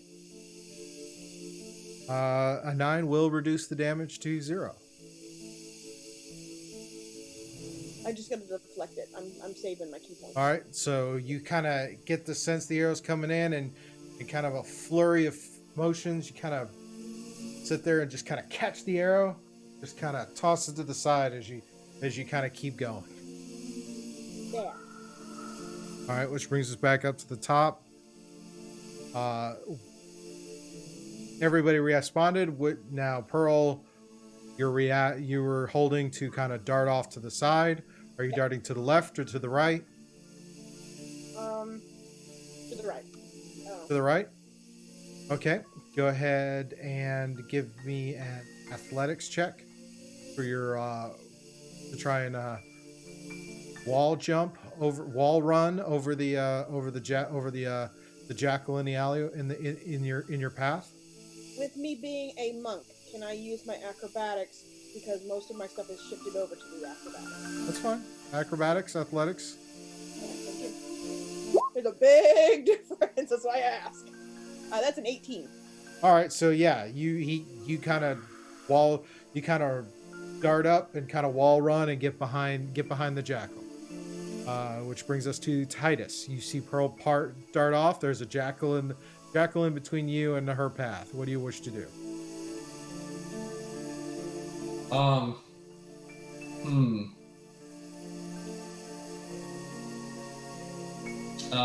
Can I? So she basically jumped past. Yeah, she basically kind of jumped up, ran across the wall to get behind the jackal. So she has landed right behind him. You're coming up right to him. Okay. Question, so I understand this a little better. The balloon pack, does it go just straight up and there's no other movement? The balloon pack typically helps you with a fall. Right.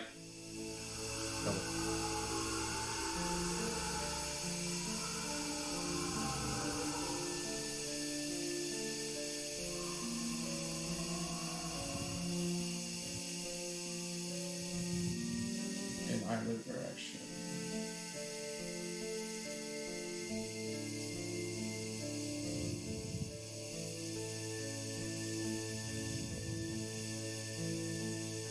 Yeah. The levitate spell. Let's see. While you're wearing the backpack, you can deploy the balloon as an action to gain the effect of levitate for 10 minutes. Through the range vertically up to 20 feet. So yeah, you could deploy it to pick yourself up. Yeah, but I would basically be fixed in the air and not be able to move anywhere else after that, Maybe right? drag you. I would say if you do that while you're running, it would probably, your inertia would carry you forward. Be kind of a slight ascend up there, depending on when you timed it. Right. To give you the levitate, and your inertia would probably carry you the rest of your movement, and then rising up to the 20 feet. Okay. We're leaving the police officers behind. A few of them took a few more arrow hits, and they're starting to stumble back.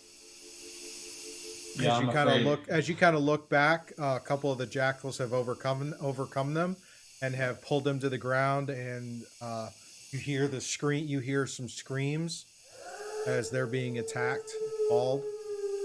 Yeah.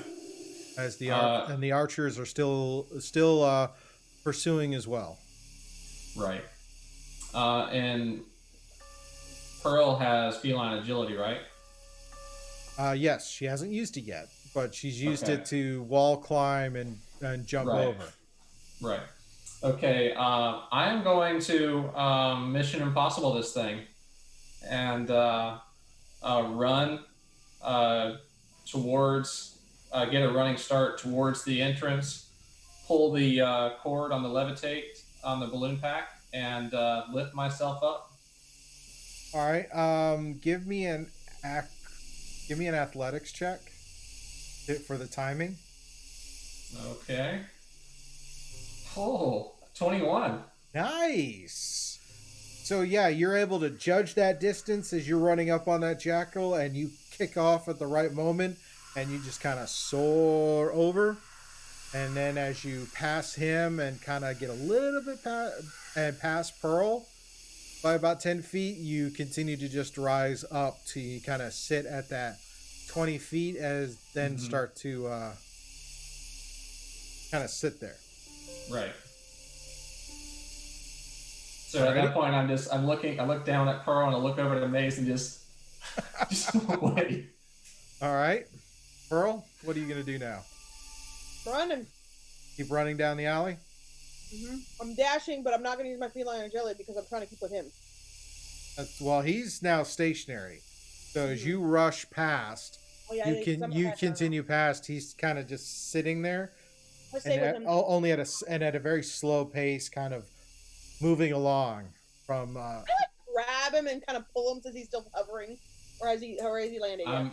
I'm 20 feet up in the air. Yeah, he's almost at the rooftop line, and from your vantage point, Titus, you see several of the jackals have climbed up and are running across the roofs, trying to get ahead of where Pearl is to cut her off and to guide her down a different path. Yeah, so I'm definitely warning her of all these guys running up.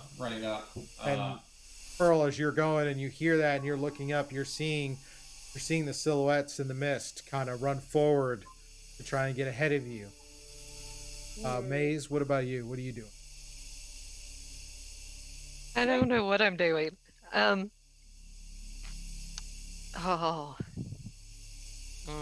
Can I ask before I like end my turn, because I could do the feline agility. Should I run? Should I full on run? I would tell you to run. Okay. Well, feline agility. Okay. And I would call out before I leave. Maze, grab him. All right. So you burn your feline agility and book it. Mm-hmm. Okay. Maze, what about you? You sitting there and you watch dodging arrows, and you kind of see Pearl do this wall jump around down an alley and keep going. You see Titus running and just kind of pull on his backpack cord, and just you see this balloon appear, and he kind of floats up. And at first he's got some good momentum, but then he starts to slow down, and he's just kind of floating at about 20 feet in the air. So he's about 30 feet below you. Okay. Can I ask, since he has levitate, does that make him lighter at all? Right now it does for the next 10 minutes. Okay, I will use my movement to get down to him, and my action to reach out an arm and try to grab his arm. All right, go ahead and give me an athletics. Oh man. Athletics or acrobatics, your choice. Ooh. That would be an 18. Nice. So you're able to kind of do that arm clasp thing and pull forward with the broom, and you just kind of drag him along in the air as you're going. All right, and then can I use cunning action to pull him with me to catch up with Pearl? Yeah, he's light enough. So hold on, Titus. You guys dart forward and coming through. Another round of shots from the scouts. Have they caught up with me? They haven't caught up with you, but you're still within range. They can shoot at you. So I meant my party. Has the party caught up with me? Roughly, but you're on the ground, they're in the air. Yeah. So I can't help with this time Mace will benefit from Titus's aura. I've got the deflect arrow, so hopefully that'll help. No. First one, of course, to Titus. Yep, both miss. Next set toward Pearl. That's 20, 21, and 21. All right, well, I'll deflect at least one of them. I only have one reaction, so I can all right. deflect one. First one is...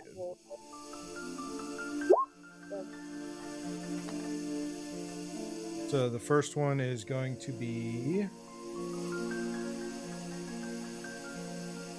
5 points of piercing. The second one is going to be 4 points of piercing. Well, I was planning on deflecting the first one anyway. All right. I got a 9. So you managed to again catch it, and the other one sinks in and hits you and hits you and hits you, and the other and hits you. And that was 4, right? All right. Now for Maze. See, the first one is a miss. Second one is a miss. And Kirkshaw takes another arrow and is then dragged down, which the other two then take a shot. Who's it going to be? It's going to be another set of shots at Maze. A miss. And another miss. Second set of shots again at Maze. All right, one of them is going to be a 21 to hit.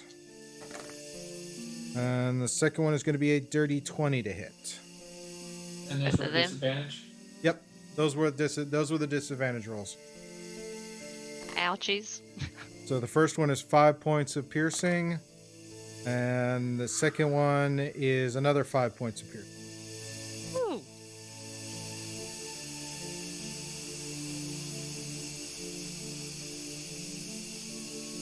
I'll choose. As you guys are going, the jackals are that are still there are kind of roof running and parkouring across and finding ways to drop down, try and cut off your avenues. So even with us doing the extra movement, they're still cutting us off.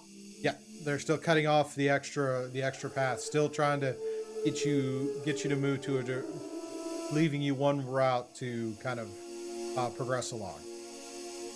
And if we fight them, we'll get overwhelmed, correct? Brings us back to the top with Titus. So you can't move a whole lot.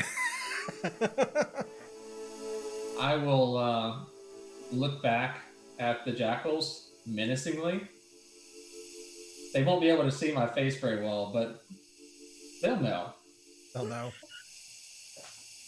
And that's right. I will.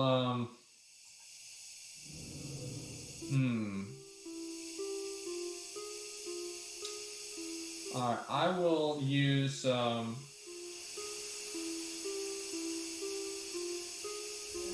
I'll use 5 points of my. You know what? No, I will. I'll just hold an action that if they do get close enough to within melee somehow, that I'll attack. Okay. Pearl? I'm gonna call out to them. What do we do? They're outrunning us. They're still funneling us.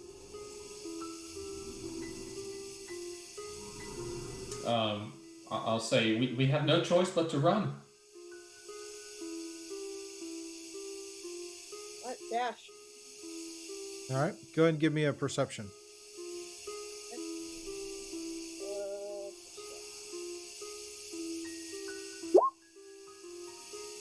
That's a 6. Yeah, you're just kind of reacting at this point, keeping an eye on where you see them. They're dropping in and trying to keep going. You know they're hurting you, but you're not sure where. All right, Hayes. Oh man.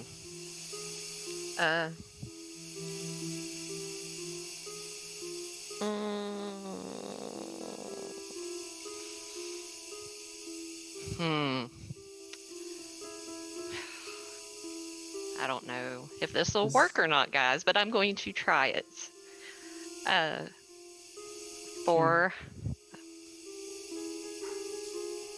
For my action, I am going to use my cantrip Minor Illusion and make a jackal howl, like a big, loud, like I'm the one in charge howl, as far away from us as I can in the opposite direction.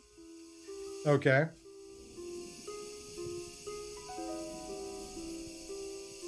So you cast this howl in the direction. Go ahead and give me a deception check.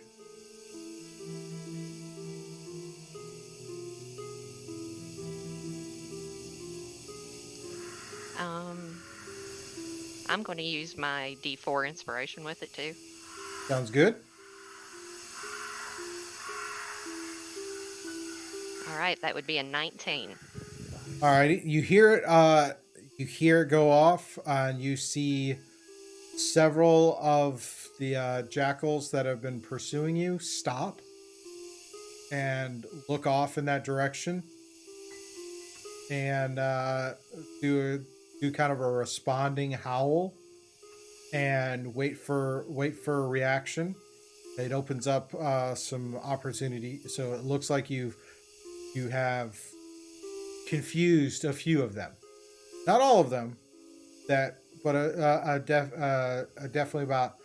definitely a large group of them, because it was just kind of sudden and whatnot. Does that leave an opening for us to try and not get funneled again?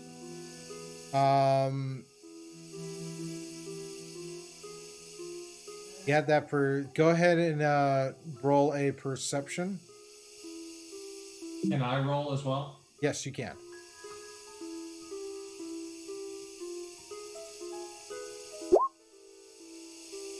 $16 for me. 13. All right.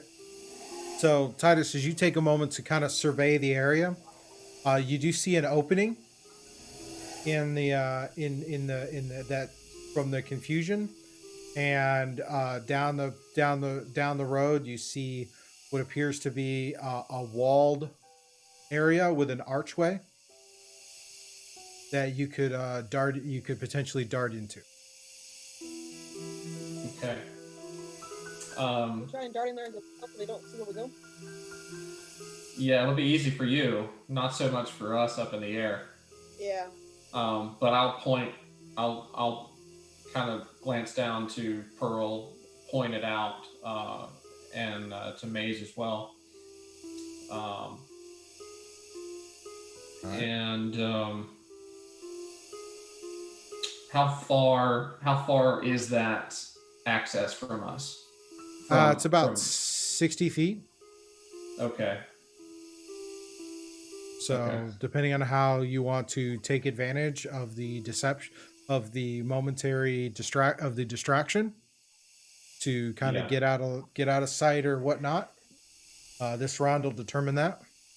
So you see that, and go with that. Pearl, how do you react with the information?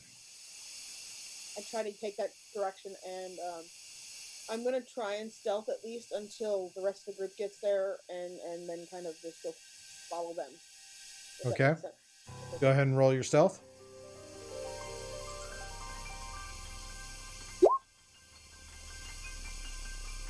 That's an 11. All right. Maze, what do you want to... You've had the distraction. You're hearing the location being pointed out. You see Pearl try to slow down and take it and try to dart into the shadows. What do you want to do on the broom? The archers are still behind us, right? Yes, but they don't have a line of sight, so they couldn't take a shot. Okay, awesome. Then I will use my cunning action for my bonus action and go 50 feet in that direction. All right. Are you still staying above the roof line, or are you taking the opportunity to dart down low? I'm pulling us down low so we can get back with Pearl. Okay. So you kind of take that and kind of descend to just a few feet, to probably about 5 or 10 feet above the ground, enough to be able to be close with Pearl. And you get to you get to about 30 feet from the archway. Then I'll use my movement to pull us the 30 feet so we're inside the archway. All right, so you two get into the archway. Pearl is coming up behind. Real quick, as you kind of come in, Titus, the balloon doesn't let you go up any higher because as you cross the archway, you come into an area that looks like there's a roof, a building above you as well. So the balloon kind of keeps you there. Real quick, the two of you give me a quick perception of the area.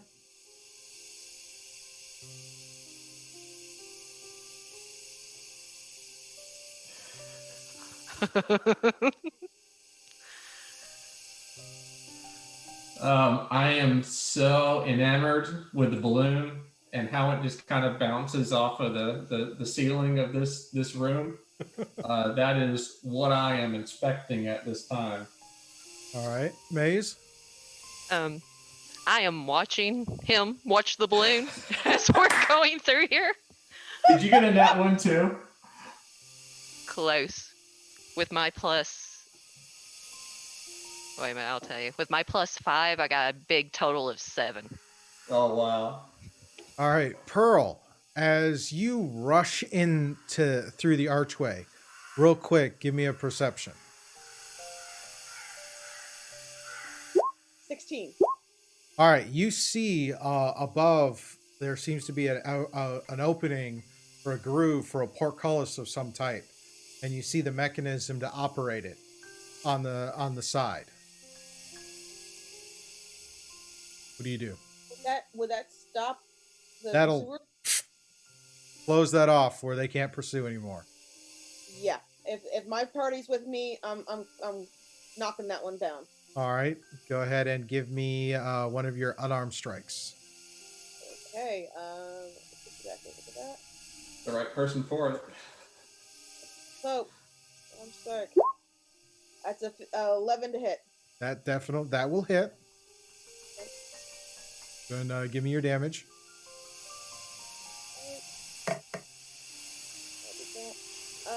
That's a 7. All right. You're able to kind of real quick flurry hit the mechanism, and just enough to where it releases the catch, and the portcullis slams shut. Okay. And then as it comes down close, you see several of the jackals kind of rush up and kind of reach through the bars, but they're out of reach. Okay. And I know there were some things up above and stuff. Do we need to still stealth? Because I realize I have the ability to pass without a trace if I need to. Well, right now inside there, you're kind of in a covered area. Okay. There's behind this large wall. And the jackals, the jackalwares, the leading few hit that and realize they can't get in, so they start to slink away into the mist and vanish. Okay, so we're safe. Yep, you are safe. I just know some of them are like running along the roofs and stuff, so I was just making sure. Yep. Maze, do you recognize the place that we're in? That's where we are now. Let me think a minute. DM, do I recognize the place we were in?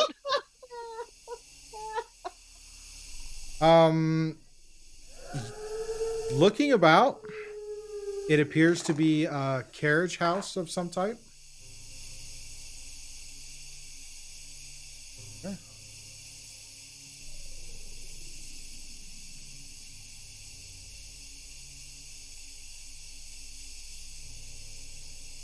But it appears to be a carriage house of some type. There's a door. There's a pair of doors. Actually, there's 3 doors. There's a double door to the south to the south of you, and then there's a door on the left and right, or the double door opposite the portcullis. It doesn't appear there's no carriage in there right now.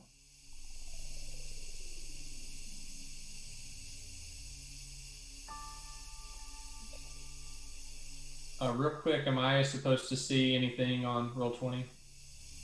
You guys should be able to see on Roll20. Oh, you don't have night vision. No.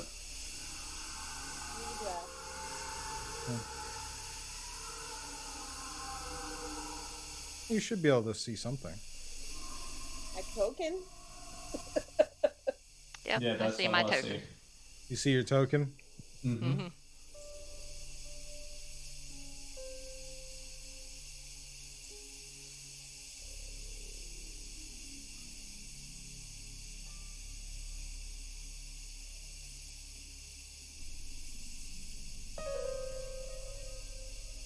How about now? Yes. Ah, there we go. All right.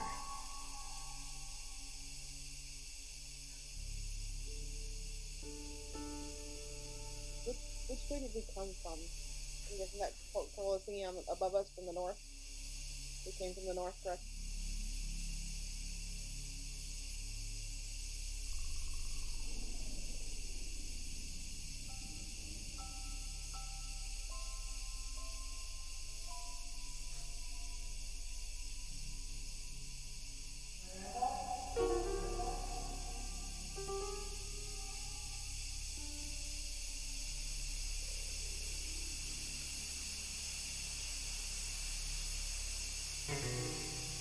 Alrighty.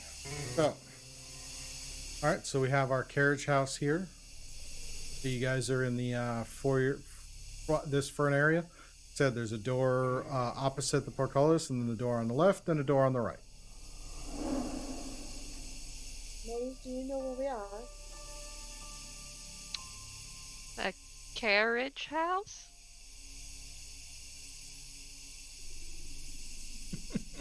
Is there any signage speaking to the ownership of this building, of this establishment?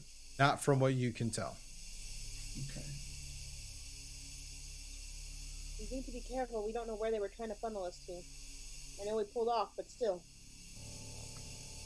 Yes, I wonder if this was not the place they were trying to get us to go to begin with. Which way should we go first? Perhaps to the right? And if we need to be stealthy, if we need it, I can't do faster without trick. Except the people. I feel fairly certain that anyone who wants to know already knows that we're here. But I do like the idea. Can you do that often? Point. It costs 2 key points. So, and I have. I get my spot for that. You have 3, right? I'm looking. I gotta find the right spot where it shows.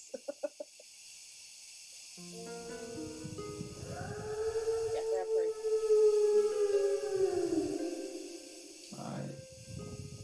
I think maybe we can try to be stealthy and maybe save your energy until we absolutely need it. All right, so I will go into the one to the right. Actually, you said there's a door over here, right? To the right? A door here and a door here.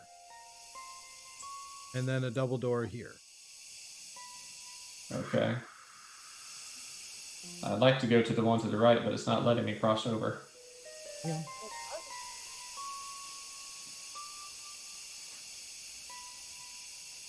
There we go. Ready? So I enter in. All right, looking about the room, the room contains a wood-burning stove, firewood, cooking pots, utensils, a spice rack, a pantry, and other common kitchen equipment. Everything here looks normal. However, everything here looks normal. So you do see a cabinet that appears to be probably like an icebox or something.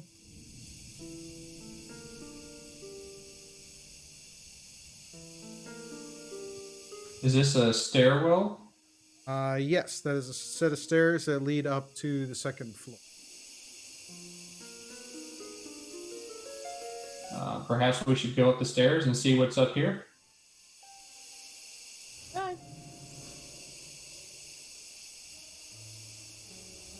Can I go over and check the icebox first? Sure can. You open up the icebox and you see a pair of severed hands and various other body parts stored in there. Silvered hand? Severed. Severed. Oh, severed. Sorry. It's like silver. I'm like, okay. I close it real quick and look towards Titus and Pearl and go, "Hey guys," and go like this with my finger. Come here. All I right, found so something. I quietly pace back down the steps to where she's pointing, and open the icebox and let's see. You see a pair of severed hands and various other limbs that seem to be stored inside the icebox. I wasn't worried about burning the house, but I'd say we could burn them inside the icebox. I think it would cause more trouble than, because they're collecting them. Maybe there's a reason, and we could fiddle with what they're doing by burning them, or like chopping them up. I don't know, just something to mess it up so that they can't use them. Would I recognize that these are clean cuts, like from the victims? Go ahead and roll an investigation check. All right. Put your glasses on. I Put did. your glasses on. I did.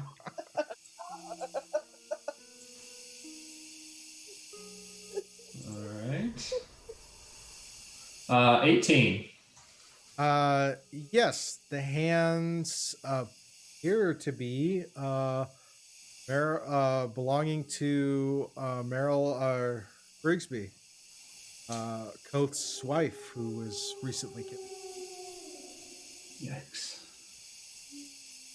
Does it have a ring on it?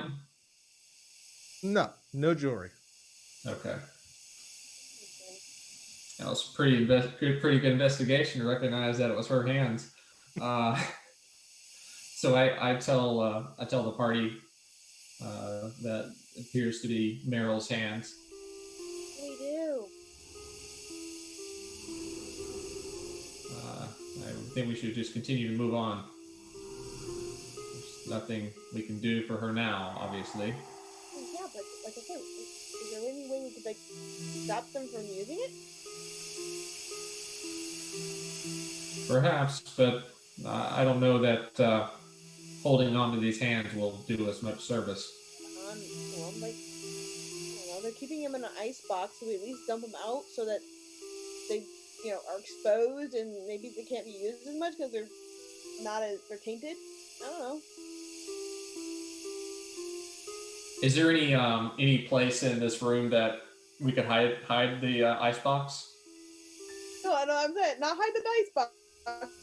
I mean, this is essentially a kitchen, so there are a few little tables and counter and whatnot. The little wood burning stove there. The wood burning stove.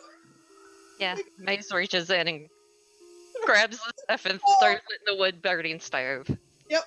Put them on the stove. Does the stove has a door on it, right? Yep. Think of it as like one of those. It's like an old antique Victorian cast iron stove. It's got the little latch thing for putting in the wood or the coal to keep it warm. So you're essentially opening that and tossing these limbs in there. Yep. Sure. Yep. Is there anything to set it on fire with? I mean, there's a reason they're keeping them. It's technically already lit. Oh, it's just okay. got some coals in there, so throw them all in there. That way they don't have those. Whatever they're using them for. Alrighty. After a little while, you start to smell burning meat. Yep, and as soon as it starts, I want to leave because obviously that could cause to alert people. So I want to go. I'm not staying to watch them burn. Yeah, keep the door closed on the wood burning stove. Yes, keep it closed. The door to the room closed.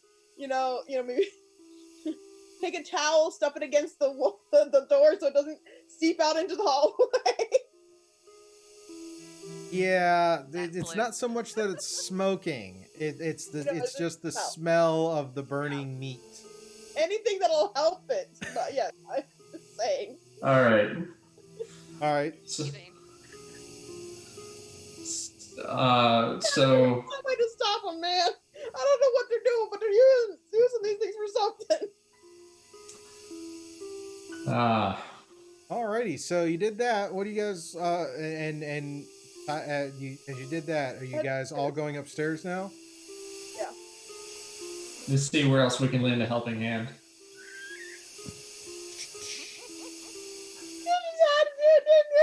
You just had to, didn't you? All right, so you move up to the second floor.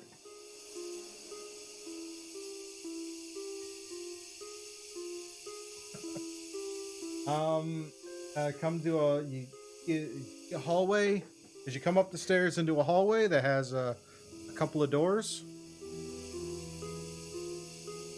Got a door here, and coming around the hallway, there's another door.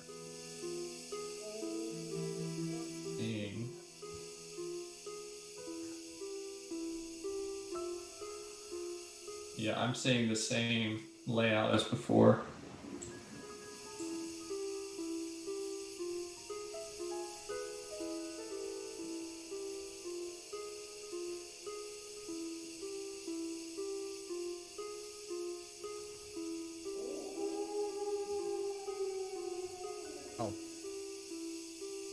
Over there.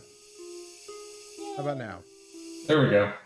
So as you come up the stairs, you see a doorway, a shut door. Quick! We're trying to draw attention. We need to hurry. So where's the door that's shut? Door there. Oh, right here. Looks like there might be one over here. Okay. Yeah, Pearl, you see a door across the hall around the corner as well. Maybe we go in here first. Okay.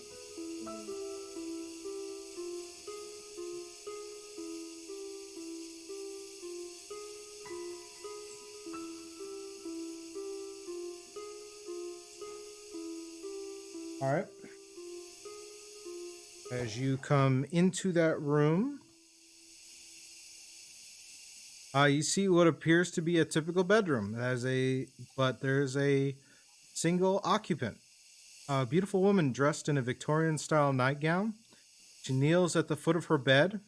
Her hands are bound with a chain of some type, the end of which is attached to one of the bedposts. She's weeping uncontrollably. She sees you guys enter, and with tears in her eyes, she asks for you to assist in freeing her. Her name is Alyssa, and she's being held prisoner there. I would like pull Titus off to the side with Maeve and just really quiet. Maybe be here, but don't touch. We have too many people that have been other than him. Agreed. Maeve, I'm not going. Can I get a general sense of if she's being truthful? Go ahead and roll an insight.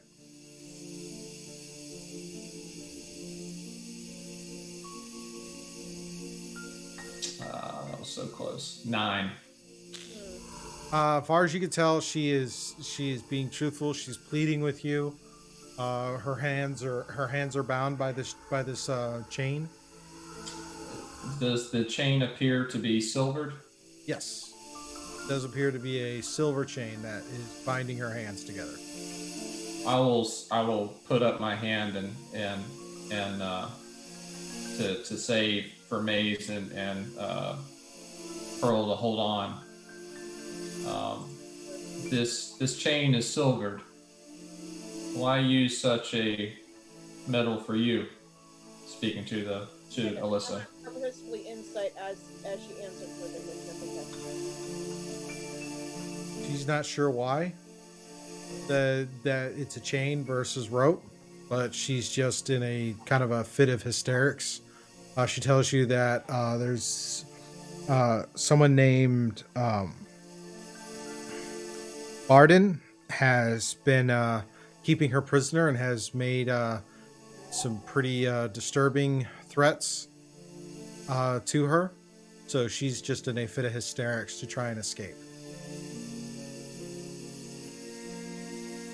Do you have family here? She believes she has some she remembers having some in the city, but she hasn't seen them for several weeks. Pearl, go ahead and roll your insight check. 23. She's telling the truth. She's in a fit of hysterics. Nothing about her indicates that she's trying to hide anything about the questions you've asked.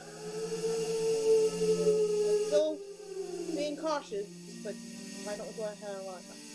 Where are you going to go if we let you go? Like, are you going to stay with us, or are you going to try to run? Because I don't know what's behind us. We haven't heard anything behind us. She's probably gonna. She says she's gonna want to go home to find her family. Before we let her loose, I want to search to see if she has any weapons. She is. Go ahead and roll your investigation. And no, I don't think the glasses are going to help you with this one, but go for it. Yeah, 11. She's wearing a nightgown. She doesn't have any spots for weapons at all on her body. But he's checking to make sure. I mean, hey, with all the stuff we've had, man, we're paranoid. Never know, that nightgown might turn into a totally different outfit, and there might be weapons there. Things we've seen. Anyway. So, I will step back and ask Pearl and Maze to come close, and in a whispered voice, we'll say, "Gather your silvered weapons and be at the ready. If we let her go and she turns on us, or she shouts for help, then you know what you must do." So ready action with my dagger. Can't we just have to let it prick her finger with one of our daggers? I mean, she's got the silver on her anyway, so. Yeah, she would be. Or I don't know how D&D works, but I know. What dizzied. What? Would she be dizzied or fatigued at all with this silver chain if she was a were creature? Not that you can tell. Okay. So like I said, ready action, that if anything goes awry, we start attacking. Okay. Maze, what were you doing? I can't hear you. Sorry. I said, well, what if we let her go and she runs out of here and nothing? I can hear you now. Yeah, we can hear you. Yeah. Okay. I said, what if we let her go and she goes out of here running and causes a big commotion? Yeah, that was the other thing I was worried about. Or like, we started burning those things, right? So there might be people there. Do you think we should come back? Release her later? I don't know if that's a good idea either. If we finish this and survive to live to tell the tale. What if she's the sacrifice or whatever they might need? This is true, but if they were to want to sacrifice her, we obviously see no one else in here. I vote for letting her go. I think it's the better of the choices. I'll use my mage hand to go over and unlock her chains. If I can. Okay. She is roughly about right here. So, Titus, you're currently right next. Does you guys want to position yourselves somewhere else? Where did she's right there? You're pinging. Yep. You guys are off to the side. I will come back this way. Okay. So Maze casts her mage hand to go and remove the chain. And the chain comes free. And she kind of grips her wrists real quick and shows a sign of appreciation, and then and then her face shifts to one of terror as her body starts to change form, and turns into a werewolf right in front of you. Still on that where she can't control it. Would I be able to do a history check on this, since I'm from Barovia? Okay. To see if I've ever heard of maybe a sickness or something that would cause this. That was so close to a nat 20, but it's not. It's a 9. It's a 9. Yeah. Yeah, super close to a nat 20. It was on the same side. I mean, I could see it. That's what I'm saying. Lycanthropy, it sometimes takes a while to kind of take place, especially for people who've been bitten recently. Given the fact that as soon as you release the chain, her body started to shift. It shows that she may not have a complete control on it, but the silvered chain for some reason was keeping her from changing. Okay. Does she start to approach? She does start to lunge at you, but we'll find out what happens next week. No.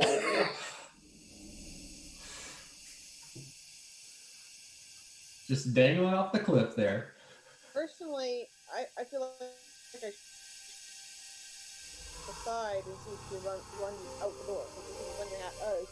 So hold my action, but step aside to see if she can go out the door. So that's just what I'm thinking. I didn't quite catch that. You said you were holding your action to see if she would run out the door.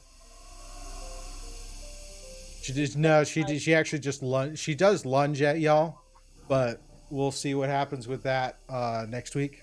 See how that kind of plays itself out. But and werewolves are not beasts; they're monstrosities, correct? Yes. That's what I thought.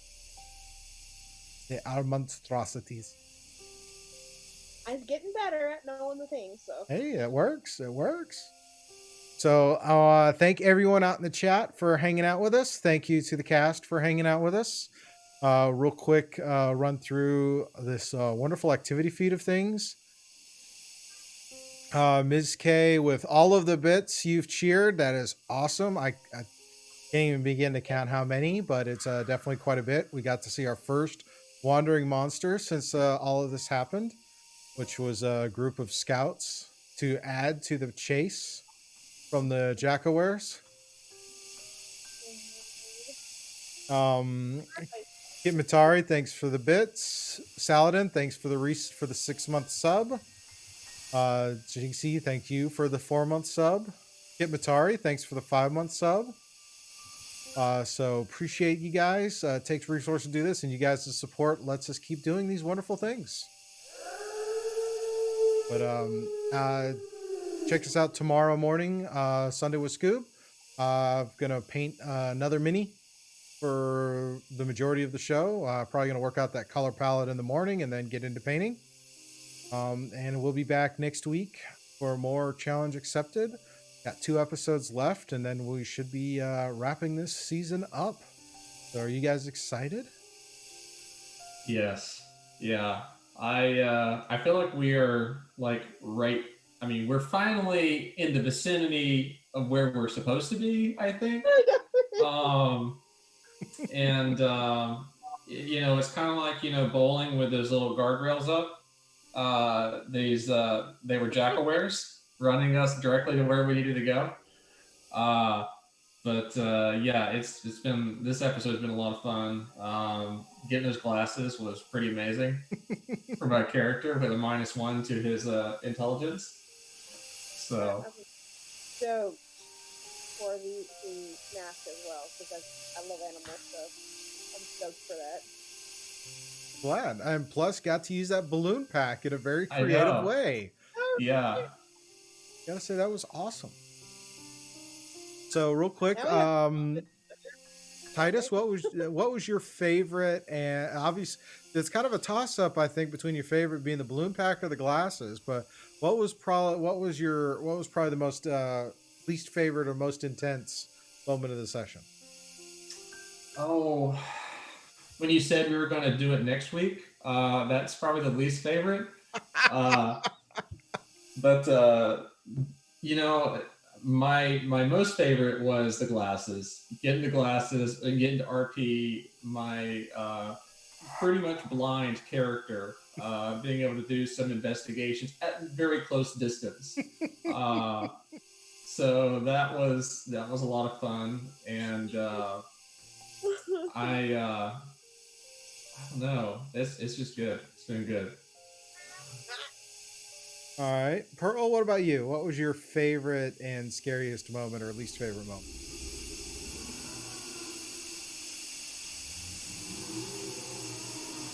Done. Oh, that's a hard one. I had so much fun with a lot of stuff.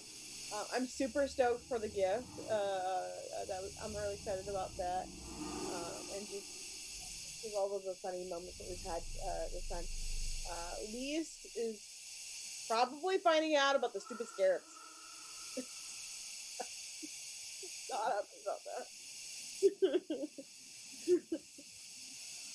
Yeah, that probably should have happened earlier, but oops. Oh, really? Oopsie. Okay, that's interesting to know. Something we can talk about on Sunday with Scoob if you're up and want to ask. Maze, what about you? What was your favorite and least favorite moments? Well, Titus getting the glasses because I kept picturing him doing like Mr. Magoo. Yes, I was Trying channeling to look- him. I'm glad I'm not the only one who thought that too. And I got a griffin. That's awesome. I can't wait to use that. And as far as scary moments, I'm at 7 health right now. Those archers hurt. I was getting ready to use Titus for a meat shield, but we got away. So yeah, that's the scariest. I can totally see that. For me, it's just being able to sit down and play the game and actually kind of, I know for the majority of the season we've been kind of a slow burn, and now things are definitely coming to a boil. Glad this is turning into a wild ride. Oh yeah. But Chad, if you had any favorite moments, be sure to sound off on social media. Ping us up on all our socials and those things. And if you found really great clips like the one about the balloon pack, please clip them, share them, get the word out. That brings more people to check us out and more interesting, crazy things to happen. But with that, you guys all have a wonderful weekend. Enjoy the holiday season as it's coming. We got to find some bright spots to this. And hopefully we will see you on our next stream. Good night, everybody. Bye. Hi, guys.